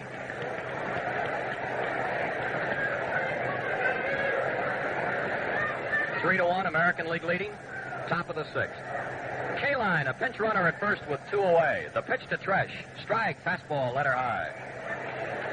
Mickey Mantle and Roger Maris may not be aware of it, but the Yankees as a team never have lost a game in Wrigley Field. They've played and won 4 World Series games here, the last 2 in 1938, when Mantle was only 7 years old and Maris was 4. Here's the pitch. Tresh takes a ball. It's outside. 1 ball and 1 strike. Dick Farrell, a fireballing right-hander of the Houston Colts, is now at work in the National League bullpen in left field. 3-1, the American League Stars are leading. It's the 6th inning. Here's the pitch. Tresh takes a ball high, pops out of Roseborough's glove, but he tears the mask off and gets the ball back quickly, and the runner remains at first. The National League won the first game this year, earlier this month in Washington, by a score of 3-1. Gibson looking in, getting a sign. Here's the stretch. And the pitch. Tresh swings, lines one, left field, curving, dropping, fair ball in the corner. Musial chasing it down. Kaline rounding third. They're waving him in. Throw to the plate. Too late. He scores standing up. Throw back to second. They've got Tresh. Here's the tag by Bowling. He's out, but the run scored. That'll be a double by Tresh down the left field line. Driving Kaline in from first base. Hit number 1 and run number 1 off Gibson. And then the throw to the plate by the relay man Grote was too late. Banks cut it off. Banks fired the ball to Bowling, and they nailed the batter rounding second. The play going from the left fielder Musial to Grote to Ernie Banks to Frank Bowling, who made the put out on Tresh. In the inning, 1 run, 1 hit, and nobody left on. And at the end of 5.5 innings of play, it's now the American League 4, the National League 1. New pitch pitcher is Hank Aguirre, a left-hander who's won 8 and lost 4 for Detroit with an earned run average of 2.37. And the new catcher is Elston Howard of the New York Yankees. Ernie Banks leads off for the National League in the last half of the 6th inning. This is Banks' first time up in the ballgame. Right-handed hitter. One of the great sluggers in the National League today. Aguirre's first pitch. Curve, strike at the letters. 0-1. Banks is hitting .265 for the Cubs this year. 26 home runs and 69 runs batted in. Here's a swing and a dribbler down the right side. Gentile, the first baseman, fields it, steps on the bag. Banks is out, Gentile unassisted. Ray Herbert worked 3 innings, allowed no runs, and he gave up 3 hits. And now here is Musial, who pinch hit for Tommy Davis in the 3rd and was thrown out by the shortstop. Eddie Matthews of the Milwaukee Braves starting to loosen up in the National League bullpen. American League leading 4-1. We're in the bottom of the 6th. Musial swings and he misses a curveball from Aguirre. 1 strike.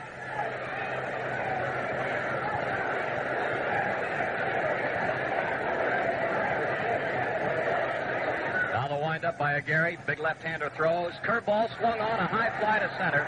Roger Maris getting back. He's under the ball. He has room and he makes the catch. 2 gone. Musial flies to center. Here's Kenny Boyer. He's lined hard to the shortstop and single to left field. Well, Musial will reach the age of 42 in November. And he continues to outfox Father Time, and the fact remains that he entered professional baseball the year that Rich Rollins was born. Rollins started this game at third base for the American League. And the American League is leading 4-1. Boyer, big right-handed slugger from the St. Louis Cardinals. Here's Hank Aguirre's first pitch. Swinging a drive into right field. Right fielder Colavito moving over to his left, pounding the glove, and he makes the play to retire the side. 3 up and 3 down. The first time that's happened against the National League today. No runs, no hits, and nobody left on. And at the end of 6, it's the American League 4, the National League 1. Dick Farrell is the new pitcher for the National League. Billy Williams is the new left fielder replacing Stan Musial. And Eddie Matthews is playing third base in place of Kenny Boyer. Farrell has won 7 and lost 13 with the Houston Colts.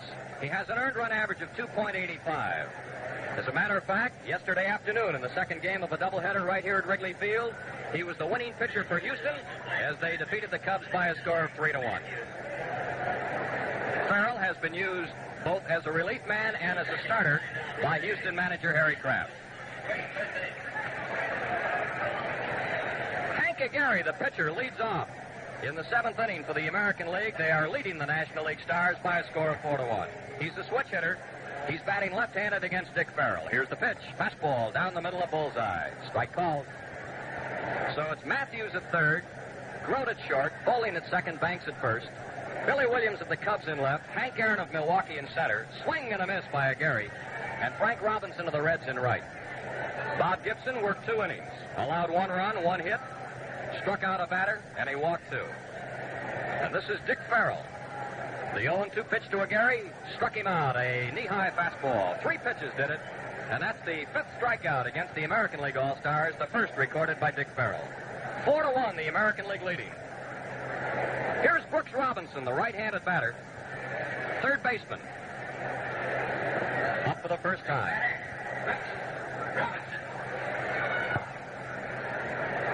Robinson of Baltimore is hitting .280, and there's a low fastball thrown in by Farrell. Robinson has hit 17 home runs for the Orioles, and he has 57 RBIs. 4-1, the American League leads.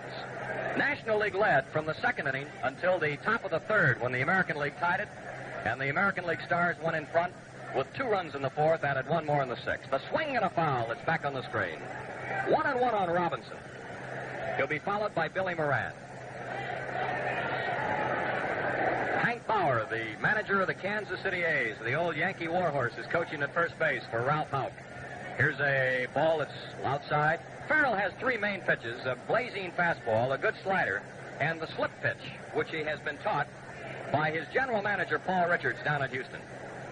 2 balls and a strike. Here's the windup, the 2-1 delivery.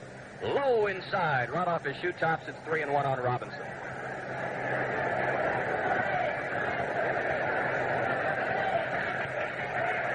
Juan Marichal of the San Francisco Giants starting to warm up in the National League bullpen. The American League is leading 4-1. We're in the 7th. Robinson with a count of 3 balls and a strike. Here's the windup and the pitch. Ball 4, he walked him. He threw it outside. So Robinson walks. That's the first walk issued by Farrell, but the 4th walk given to the American League Stars today. And it brings up the second baseman of the Los Angeles Angels, Billy Moran. He's flied to center, he's been safe on an error, and he's flied deep to right field. Of course, at every All-Star game, Carl Hubbell's sensational strikeout performance in the 1934 game is recalled. What a job old Hubbell did. Pitch to Moran, a swing and a foul off the mask of Johnny Roseboro. Hubbell struck out the American League's 5 top hitters in order, getting Babe Ruth, Lou Gehrig, and Jimmy Fox in the first inning, and Al Simmons and Joe Cronin, the first 2 men in the second inning. Ruth took a called third strike. The other 4 went down swinging at Hubbell's tantalizing fastball and screwball. 1 strike the count on Billy Moran with a runner at first and 1 out. We're in the 7th. Here's the pitch. Swinging a high foul. It's out of play, way up behind the plate. A new baseball is given to Johnny Roseboro by umpire Jocko Conlon, and it's thrown out to the mound. 4-1. The American League is in front. We're in the 7th.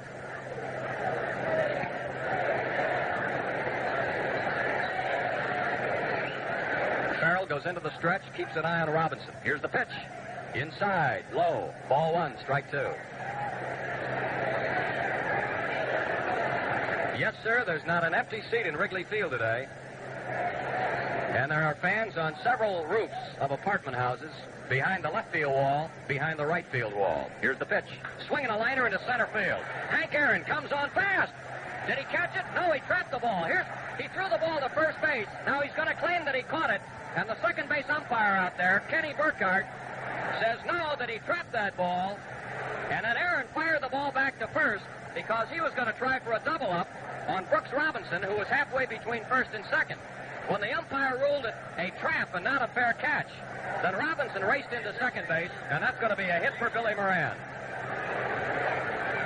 So it's hit number 1 off Farrell, and the 6th American League hit of the ball game. Now they have runners at first and second with 1 out, and Roger Maris is up. He's flied deep to right, flied to center, and walked. 4-1, American League leading. They're threatening again here in the top of the 7th inning.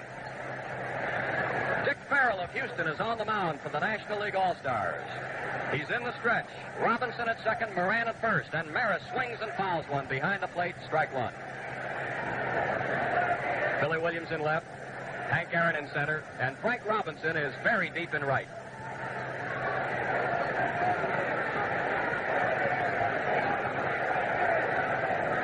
Roger Maris still hasn't given up on hitting 62 home runs in 1962. He hit 61 in 61. Twice straight running, the most valuable player in the American League. Strong left-handed hitter waiting. Here's the pitch. Swinging a high pop foul. It's out of play, though, up on the net behind home plate. 2 strikes.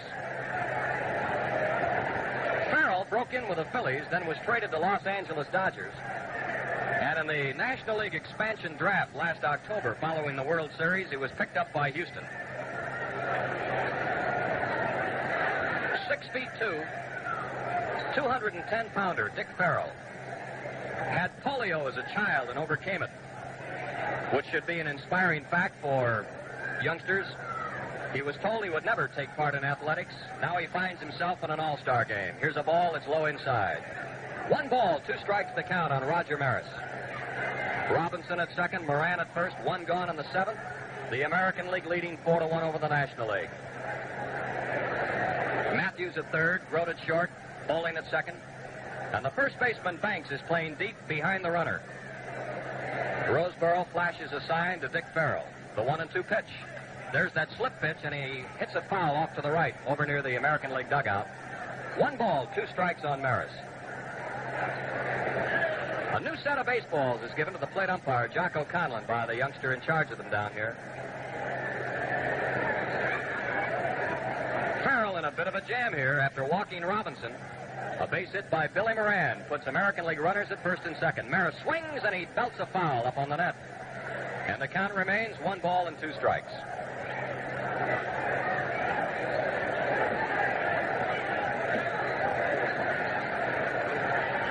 On July the 10th at D.C. Stadium, the National League defeated the American League 3-1 in a very well-played game, and this has been a game that's been crowded with a lot of color. Bouncer over the mound, might be through. Bowling, a great play, out at second. Throw to first, save. Frank Bowling made a whale of a play, backhanding the ball behind second, flipping the ball backhanded to Groth, the shortstop, for a force out on Moran. The relay to Banks was not in time to double up Maris. He is safe on a fielder's choice. Robinson moving to third on the out. And now the American League has runners on first and third with 2 out, and the batter is Rocky Colavito. He's lined to third, been safe on an error by the left fielder, and been called out on strikes. It's 4-1 in favor of the American League. We're in the top of the 7th at Wrigley Field in Chicago, the 33rd All-Star game. Robinson at third, Roger Maris at first and 2 out. Colavito swings and he misses. He went all the way around. What a cut he had.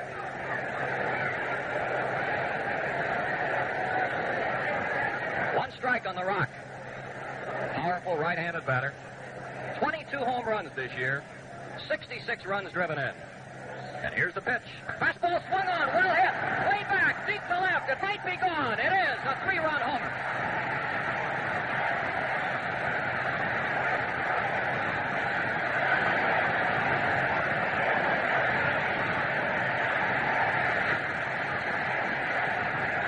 Colavito just drilled a Dick Farrell fastball onto the catwalk in left field, driving Robinson in from third, driving Maris in from first base, and now the American League is leading by a score of 7-1.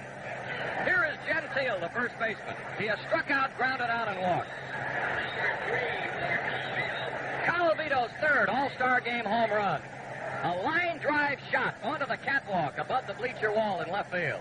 Gentile takes a ball that's outside. 3 runs are in here in the 7th inning for the American League. They've opened up a 6-run gap. And they're leading 7-1. Farrell winding. 1-0 to Gentile. A swing and a blooper. Short center field. Going to drop in for a base hit. It does. In front of Hank Aaron. Gentile is on with his first hit. Hit number 3 off Farrell. He's going to bring up Elston Howard, the catcher, from the New York Yankees. A walk, a single, and a home run have produced 3 more runs here. All but one of the runs for the American League, the result of home runs. The only run that was not a home run was in the 6th inning when they scored on a double. Here's the stretch, pitch to Elston Howard, a swing and a miss and a slider. Howard is hitting .269 for the Yankees, 10 home runs and 50 runs driven in. Big right-handed batter. Man on first is Gentile. 2 gone on the top of the 7th. And here's the pitch.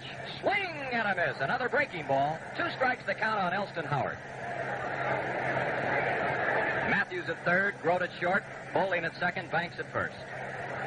American League power has really come through for the All-Stars today, and they lead 7-1 over the National League. Here's the pitch.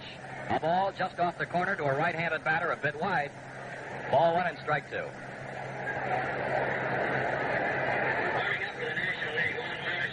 Beautiful sun-kissed day in Chicago. I'm Jack Quinlan along with George Kell, bringing you the story of the ball game from Wrigley Field. Here's the pitch. Swing, he checked it in time. He started to go for a low outside breaking ball. 2 balls, 2 strikes on Elston Howard. The American League out in front, 7-1. We're in the 7th. Dick Farrell has the sign. He's in the stretch. And the 2-2 pitch. Swing and a miss. He got him on a low fastball. He struck him out to retire the side. But in the 7th inning, the American League scored 3 times on 3 hits.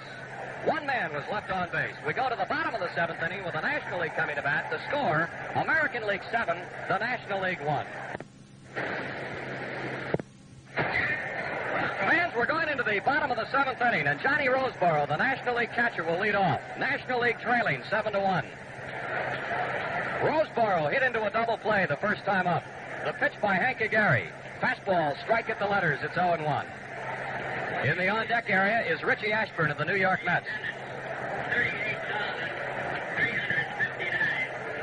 Here's the pitch. Curveball. Strike 2 called. Aguirre threw a slow, tantalizing curveball. The paid attendance today is 38,359.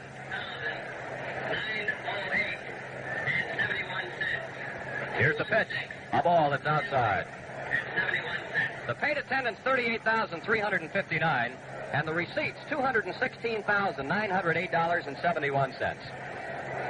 Here's the pitch. Curve, a swing and a miss, and Roseboro strikes out, opening up the 7th inning for the National League. That is Gary's first strikeout, and only the second strikeout against the National League All-Stars. Now, batting for the pitcher is Richie Ashburn of the New York Mets. Richie Ashburn, a left-handed batter, is hitting for Dick Farrell with 1 out in the bottom of the 7th, and the American League leading 7-1. Gary into the windup. Here's the pitch. Ashburn takes a strike up around the letters. It's 0-1. Ashburn this year hitting .321 for the Mets. And he's hit 6 home runs with 24 runs batted in. Swing and a liner out of the reach of the shortstop into left field, a base hit. Ashburn cracked his bat as he lined one in the hole between Robinson and Tresh. And it's hit number 7 by the National League, the first off Hank Gary. So Ashburn pinch singles to left field, and it brings up the second baseman, Frank Foley. First time up and his only time up, he drove Maris deep in left center field to haul one down. The American League leading 7-1 in the bottom of the 7th at Wrigley Field. National League scored their run in the 2nd. They've been shut out since. Frank Bowling, right-handed batter waiting. Here's Gary's pitch. Strike fastball on the inside corner at the belt. Bowling jumped back thinking the ball was going to be in close, but it ripped off the inside corner. 0-1. Gary ready. Here's the pitch. Very high outside, and the count is even, a ball and a strike. Wagner in left, Maris in center, Colavito in right. Ralph Houk, the skipper of the American League Stars, indicated before the game that Mantle possibly could be used as a pinch batter, but likely not. Line drive, it's foul by Bowling into the left field bullpen. 1 ball and 2 strikes.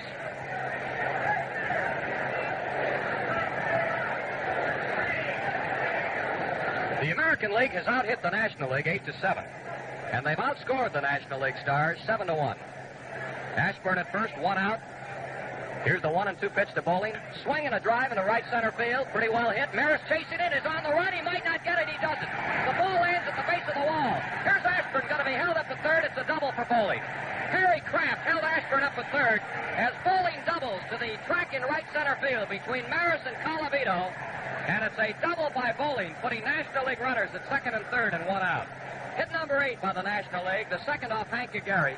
The batter now is Dick Groth, the leadoff man, who's been on base 3 straight times. 2 singles and hit by a pitch. 7-1, American League leading. Bottom of the 7th. Groth, a right-handed batter up. He'll be followed by Frank Robinson. Ashburn on 3rd. Bowling on 2nd.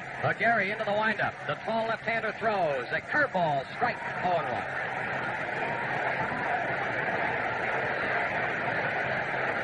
One strike on Groth. On the windup, the Detroit lefty rocks back. Here it is. Fastball swung on, a ground ball to 2nd. The runner's coming in to score. Moran flips it to Gentile for the out. And on the out, the runner on 3rd, Ashburn, dances in with a run, and Bowling moves to 3rd. It's 7-2 now in favor of the American League. A run batted in for Groth as he's thrown out 2nd to 1st. Now Bowling is on 3rd with 2 gone, and the batter is Frank Robinson, who drove Maris into the vines in the 5th inning to haul down a 400-foot drive at the fence. 7-2, American League leading. Runner at 3rd and 2 out. The windup, the pitch to Robinson. Fastball inside low, a ball.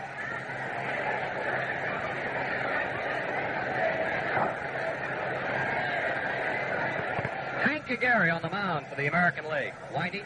And here's the pitch. Swinging a hot smash to the 3rd baseman, Brooks Robinson. He has it. The peg to Gentile, and Frank Robinson is thrown out to retire the side. 1 run, 2 hits, and a man left on. And at the end of 7, score, the American League 7, the National League 2. On the mound for the National League is right-hander Juan Marichal of the San Francisco Giants. Dick Farrell worked 1 inning. He allowed 3 runs and 3 hits. He struck out 2 batters, and he walked 1. And now Marichal of the Giants comes on to work here in the top of the 8th inning against the American League, with Leon Wagner of the Angels leading off. He has singled, He has hit a 2-run homer, and he has popped up to the shortstop.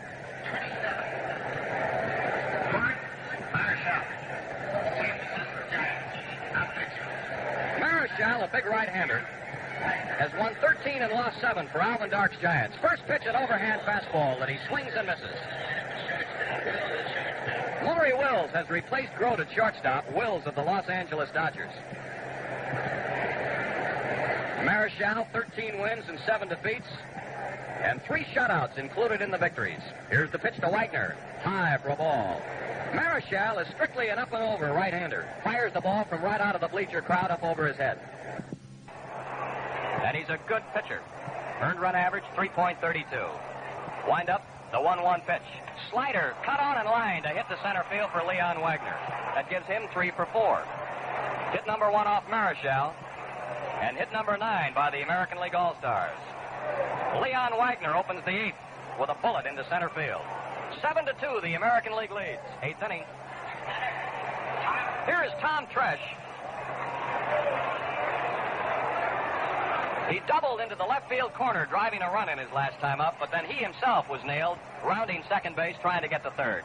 A swing and a curveball, and he fouls it back to the screen. Strike 1. Well, I mentioned before the ball game that Wrigley Field has a capacity of under what the crowd is today. This is a standing room only crowd of 38,359. Man on first with nobody out in the top of the 8th. Here's the pitch. Fastball. He hits his bat. He hits a short line drive, picked up on the ground by Wills. A force out at second to Bowling. He didn't mean to swing on a fastball that jammed him, and the ball was a soft liner past the pitcher and dropped on the grass behind the mound. Maury Wills, the shortstop, picked it up and flipped the ball to Bowling for a force out on Wagner. And Tresh is safe at first base on a fielder's choice. So there's a man on first with 1 out. And the batter now is going to be Hank Aguirre, the pitcher. He'll bat right-handed now. He's a switch hitter, but he's going to go right-handed against Marichal anyway. Man on first and 1 out. We're in the 8th. Here's the pitch. Fastball. Stee right down the middle. Aguirre's been up once. He struck out. That was against Dick Farrell. 7-2, the American League leading. We're in the 8th. Eddie Matthews at third, Maury Wills at short, Frank Bowling at second, Ernie Banks at first. The outfield made up of Billy Williams in left, Hank Aaron in center, Frank Robinson in right. Now Matthews comes in shallow, looking for a possible bunt as Aguirre squares around, but a throw to first is too late. 1 strike on Aguirre. Stretched by Marichal. Here's the pitch. He's going to bunt. He takes a... Well, evidently he did go after that. It looked like he pulled the bat out of the way, but umpire Jocko Conlon called it a strike. It's 0-2 now. Pitch was high and outside, but Aguirre evidently offered at it. Runner on first base is Tresh. The 0-2 pitch by Marichal. That's a ball that's outside. Ball 1 and strike 2.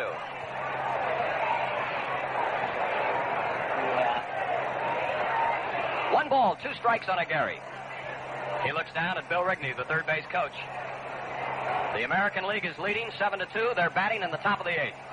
Marichal's 1-2 pitch now. Here it is on the way. And he tries to bunt. He misses it. Here's a throw to first. And the second baseman Bowling cutting behind the runner too late. Aguirre strikes out. First strikeout by Marichal. And Tresh, diving back to the bag, got back.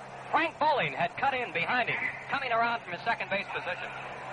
And the throw by the catcher Roseboro was just a little bit too late. Now here's Brooks Robinson. Up once and he walked. Here's the pitch. Curveball swung on, a high fly ball to left field. Billy Williams racing back. He's deep. He's under the ball waiting, and he makes the play to retire the side. So in the 8th inning for the American League, no runs and 1 hit, and a man left on base. And after 7.5 innings of play, the score is still the American League 7 and the National League 2. Hank Aaron of the Milwaukee Braves will lead off in the bottom of the 8th.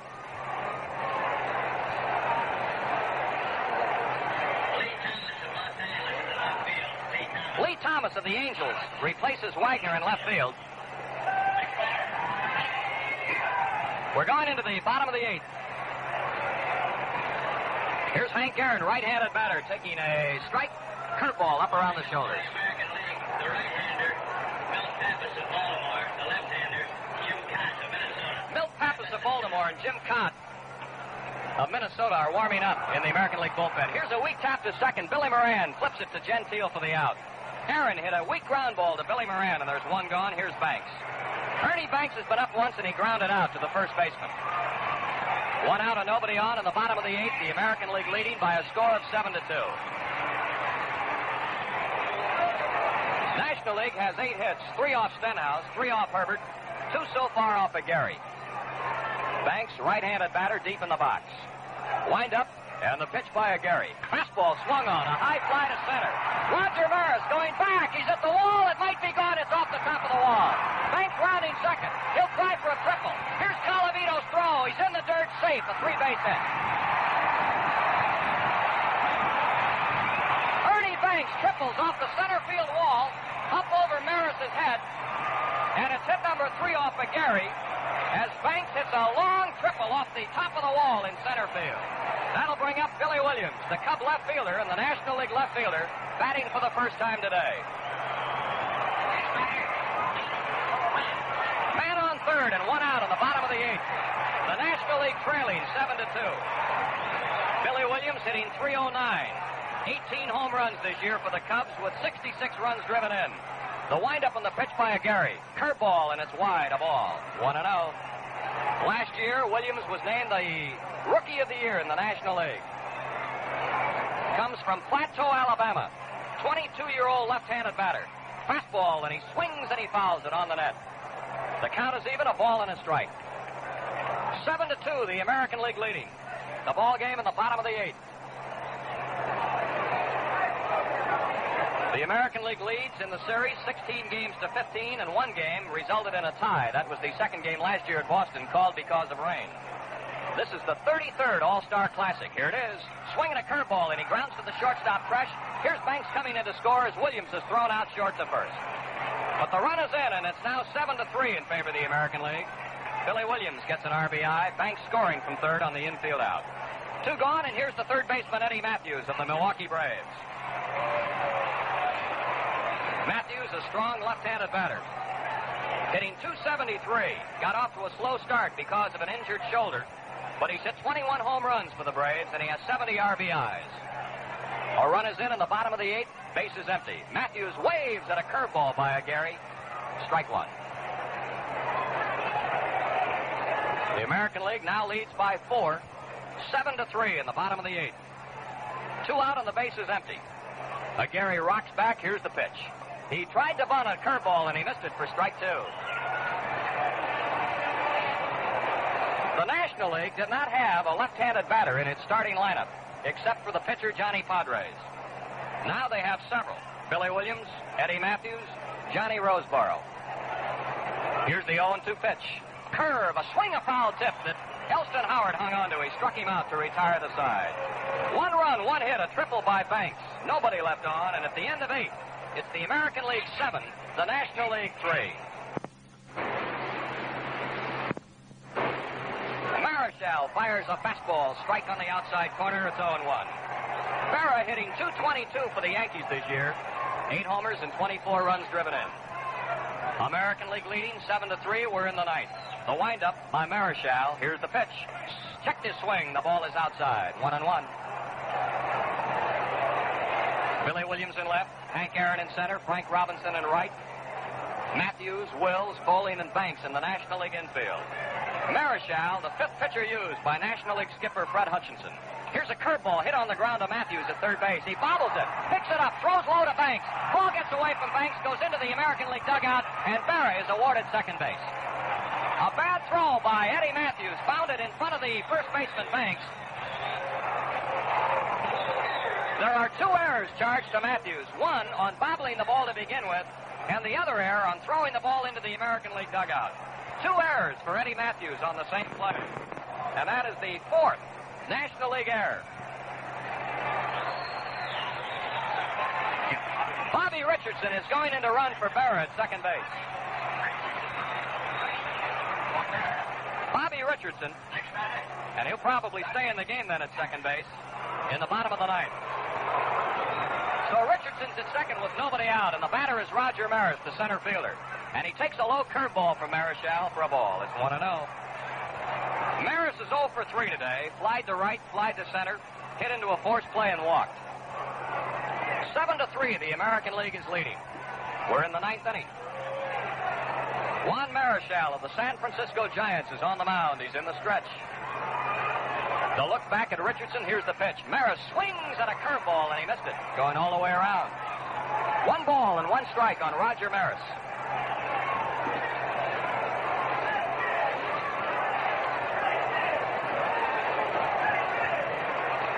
Johnny Padres started the game for the National League. He worked 2 innings. Mahaffey worked 2. Gibson worked 2. Farrell worked an inning. The 1-1 pitch to Maris. Fastball, and he golfs it foul into the upper deck to the left of the plate. The count is 1 ball and 2 strikes on Roger Maris.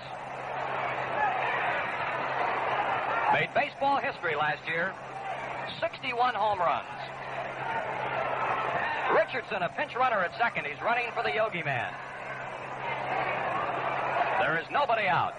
Time is called now. A ball got away from somebody in the American League bullpen in right field and rolled all the way to the plate.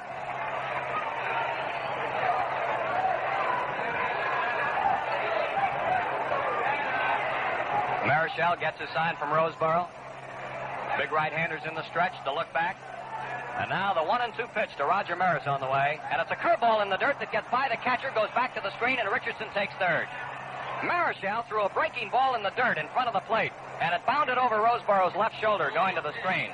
A wild pitch is charged to Marichal. It's 7-3 in favor of the American League, and they're threatening to get more here in the top of the 9th. The National League infield on the right side is going to play in halfway. Here's Maury Wills, the shortstop, coming in halfway. Third baseman also. 2-2 to Maris. Curve line to hit right field. The run is in. Maris is going to round first. He'll try for 2. Here's Robinson's throw. Maris is in standing a double. It's 8-3. The American League leads. Roger Maris doubles down the right field line, sending Bobby Richardson in with run number 1 and hit number 2 off Juan Marichal. It's 8-3 now in favor of the American League. A double by Roger Maris and a run driven in. Colavito up. Slapped a 3-run homer his last time up. 1 for 4 today for Rocky Colavito. In the starting lineup, only because Mickey Mantle is injured.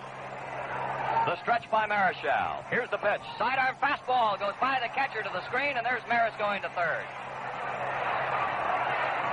That may be another wild pitch. It was way outside. First time that Marichal has come sidearm today. And he threw the ball by everybody to the screen. Another wild pitch, his second one of the inning. So Maris is parked on third, and again the National League infield will play in shallow. 1-0 on Rocky Colavito. Big, strong, right-handed batter, used to be with Cleveland. Here's the windup and the pitch. Overhand fastball swung on. A fly ball to center. Here's Hank Aaron coming on to make the catch. Maris tags up at third. Here he comes. Here's the throw. 2 ladies in standing up. It's 9-3 in favor of the American League. Colavito drives in his 4th run of the day with a sacrifice fly to center field, scoring Maris from third after the catch. Run number 2 off Marichal. And it's 9-3 in favor of the American League now. And the batter is Jim Gentile of Baltimore. He's had 1 out of 3 plus a walk. Marichal, wind up. Here's the pitch. Change up. He swings and he misses, looking for the fastball. 0-1. Gentile has struck out, grounded out, walked and singled. Bases are empty. There's 1 out, but 2 runs are in for the American League. They're leading the National League Stars 9-3. Here's a fastball, and he hits it foul off to the left over toward the upper deck. 2 strikes on Gentile. Elston Howard will bat next.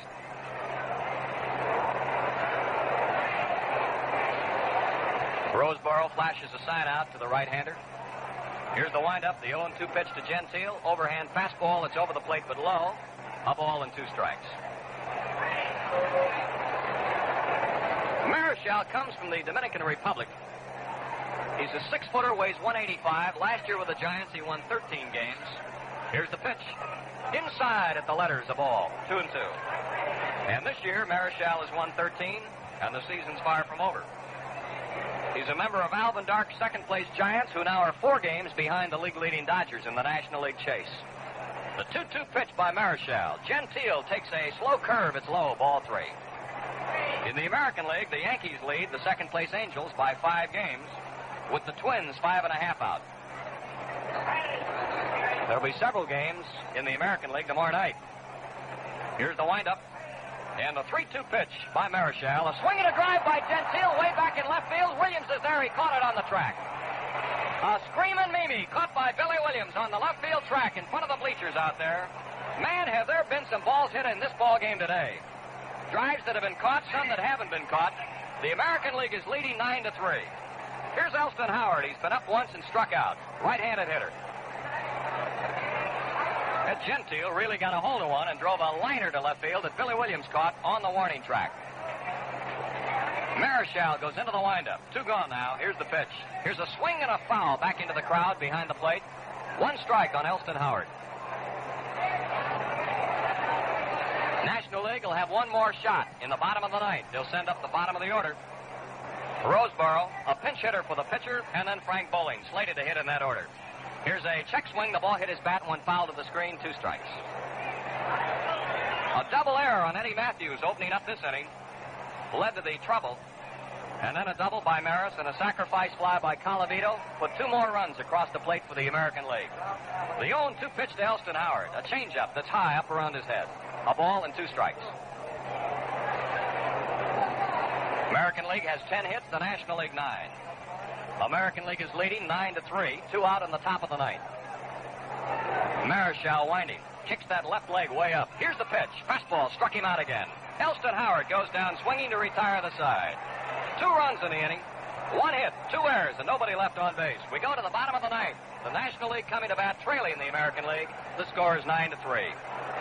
Physical fitness is important to a baseball player. In fact, he couldn't do without it. But what about the rest of us? Not so important, you say? Well, you couldn't be more wrong. Recent studies show that almost 1/2 of our school children are physically under par. If our children are to become responsible and productive adults, you parents must help. See that your children's schools have a program of daily vigorous physical activity. Bring it up at your next PTA meeting. For more information, write to the President's Council on Youth Fitness, Washington 25, D.C. We pause 30 seconds for station identification.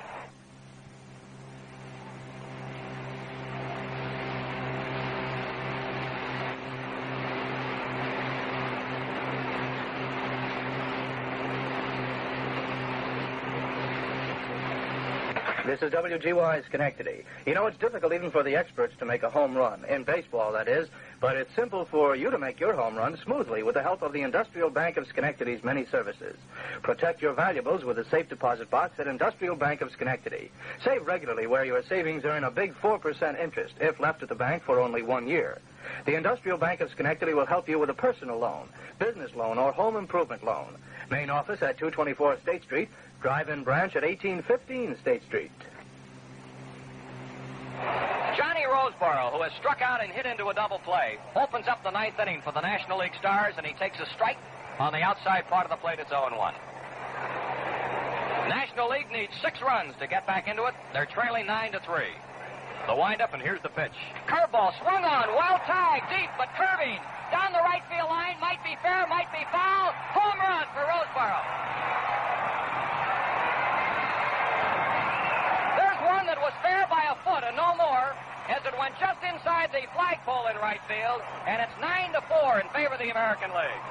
A home run by Johnny Roseboro, opening up the bottom of the 9th. That's Johnny Roseboro's first All-Star hit. Here's Johnny Callison now, the Philadelphia Phillies, pinch hitting for Marichal. Callison, left-handed batter. And he's hitting .302 with the Phillies. 11 homers, 51 RBIs. Fastball is wide at the knees. Ball 1. 9-4, the American League leads. Roseboro opening up the bottom of the 9th with a long poke over the right field fence. Here's a swing, a foul into the upper deck to the left of the plate. 1-1 on Johnny Callison. Bob Turkey, the big winner from Cincinnati, starting to throw in the National League bullpen. Lee Thomas in left field for the American League. Roger Maris in center. Rocky Colavito in right. Gentile has played the whole game. So have Colavito and Maris. Here's the pitch. Ball, it's wide. It's 2-1 on Johnny Callison. The right field foul line umpire had to go down the line to make sure that ball stayed fair that Roseboro hit, and it stayed just fair. The 2-1 pitch. Ball 3 outside. 3-1 on Callison. He's hitting for Marichal. 9-4, the American League leads. We're in the bottom of the ninth. Wrigley Field in Chicago, the scene of the 33rd All-Star game. Milt Pappas, big right-hander winding. 3-1 pitch. He walked him, ball 4. Callison gets a free ride to first base. That's only the second walk the National League has received today, and the first since the first inning, when Cepeda drew a pass. Now Frank Bowling is up. Bowling has flied deep to center field, and he's doubled. Right-handed batter. Here's the stretch, the pitch by Pappas, and Bowling takes a strike at the knees. Breaking ball on the outside corner. 0-1. American League 9, the National League All-Stars 4. A man on first and nobody out in the last of the ninth. Here's a swing, a bouncing ball to the shortstop. Tresh throws to Richardson out. Relay to first, safe, no double play. Callison is forced, though, from Tresh to Bobby Richardson at second. Now Callison, or Bowling, is on first base as Callison is forced out at second. And it's going to bring to the plate the shortstop, Maury Wills, switch-hitting shortstop of the Los Angeles Dodgers. Wills up for the first time. He's hitting .285. 6 home runs, 36 RBIs. One of the slickest fielders in baseball and one of the fastest men in baseball, Maury Wills. He'll bat left-handed here against Pappas, a right-hander from Baltimore. Gary worked 3 innings, allowed 1 run and 3 hits. Pappas is the 4th pitcher used by American League manager Ralph Houck. Bowling at first and 1 out. The pitch to Maury Wills. He takes a strike over the outside corner. It's 0-1.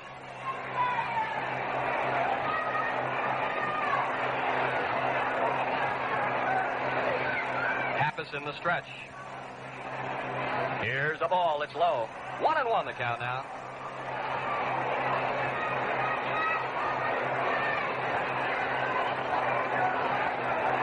A ball and a strike on Wills. Frank Robinson in the on-deck area waiting. The pitch by Pappas. Wills chops one over the third baseman's head. The shortstop has it. Tresh to Richardson. Force play on Bowling. He's out at second. Wills is safe on a fielder's choice now as Tresh went over to his right. Grabbed the ball on the second bounce and flipped it to Bobby Richardson, forcing Bowling. And now Wills is on first with 2 gone, and the batter is Frank Robinson, the National League right fielder. Robinson has flied deep to center and been thrown out by the third baseman. 9-4, the American League leads. 2 out in the ninth. Robinson swings, lifts a fly ball down the left field line. Left fielder moving over. He's there. The game is over. The American League wins it as Robinson flies out to Lee Thomas near the line in left field, but in fair territory. And in the bottom of the ninth inning for the National League. 1 run, 1 hit, the leadoff home run by Roseboro, and 1 man left on base. And the final score was the American League 9, the National League 4, and in a moment we'll review the highlights of the game for you. Dick Rote was one of the stars of the first game in Washington, and he did a great job here for the National League today.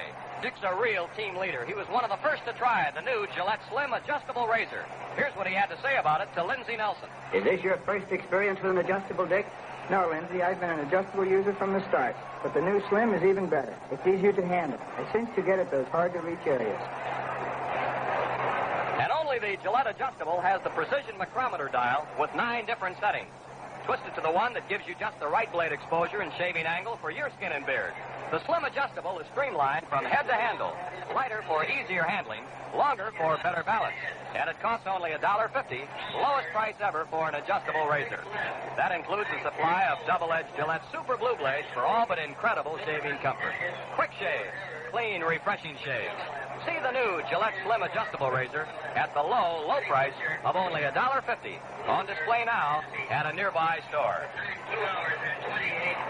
Well, let's take a look at the totals now in this ball game. The American League won it by a score of 9-4, and the American League scored 9 runs on 10 hits, no errors. They left 6 men on base.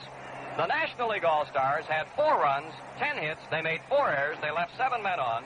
The winning pitcher, Ray Herbert of the Chicago White Sox. The losing pitcher, Art Mahaffey of the Philadelphia Phillies. And the time of the ball game was 2 hours and 28 minutes. And now, as some 38,359 people begin filing out of Wrigley Field here on the north side of Chicago, the home of the Cubs, The results in the All-Star Series looks like this. The American League now leads 17 wins.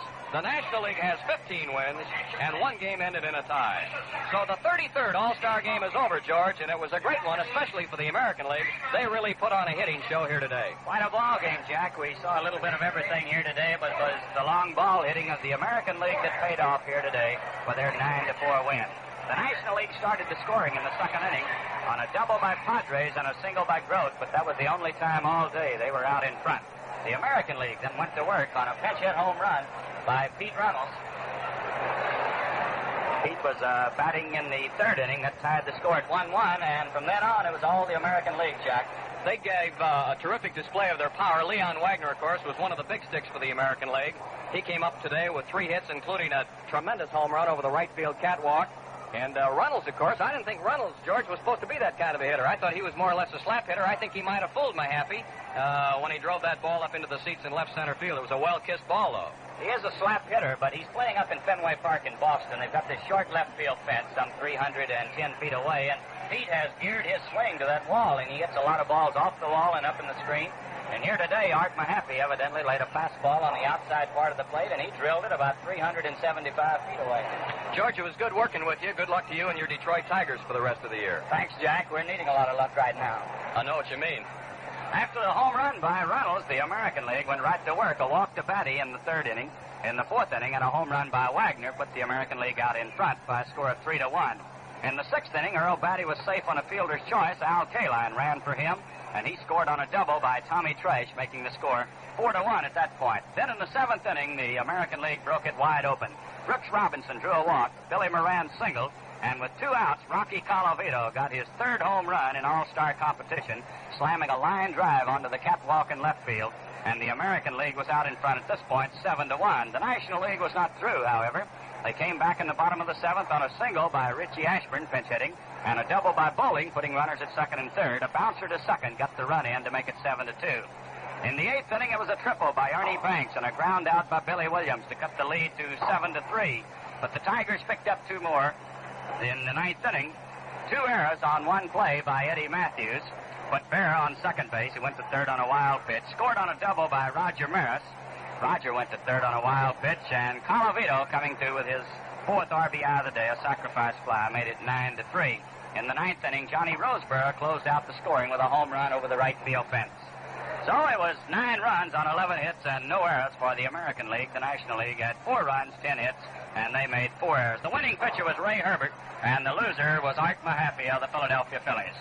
This program is authorized under broadcast rights granted by the Commissioner of Baseball solely for the entertainment of our audience. And any publication, reproduction, or any other use of the pictures, descriptions, and accounts of this game without the express consent of the Commissioner is prohibited. Any commercial or other use of the program, such as charging admissions for its showing, is similarly prohibited unless authorized in writing by the Commissioner. Well, that wraps up the second All-Star Baseball game of 1962. Be with us again on October the 3rd for the first game of the 1962 World Series, when your host, as today, again, will be the Gillette Safety Razor Company, world leader in shaving, and the Chrysler Corporation, maker of action cars for 1962. Our engineer today has been Harry Alexander. Our director was Johnny Earp. Now, this is George Kell along with Jack Quinlan saying so long from Wrigley Field in Chicago.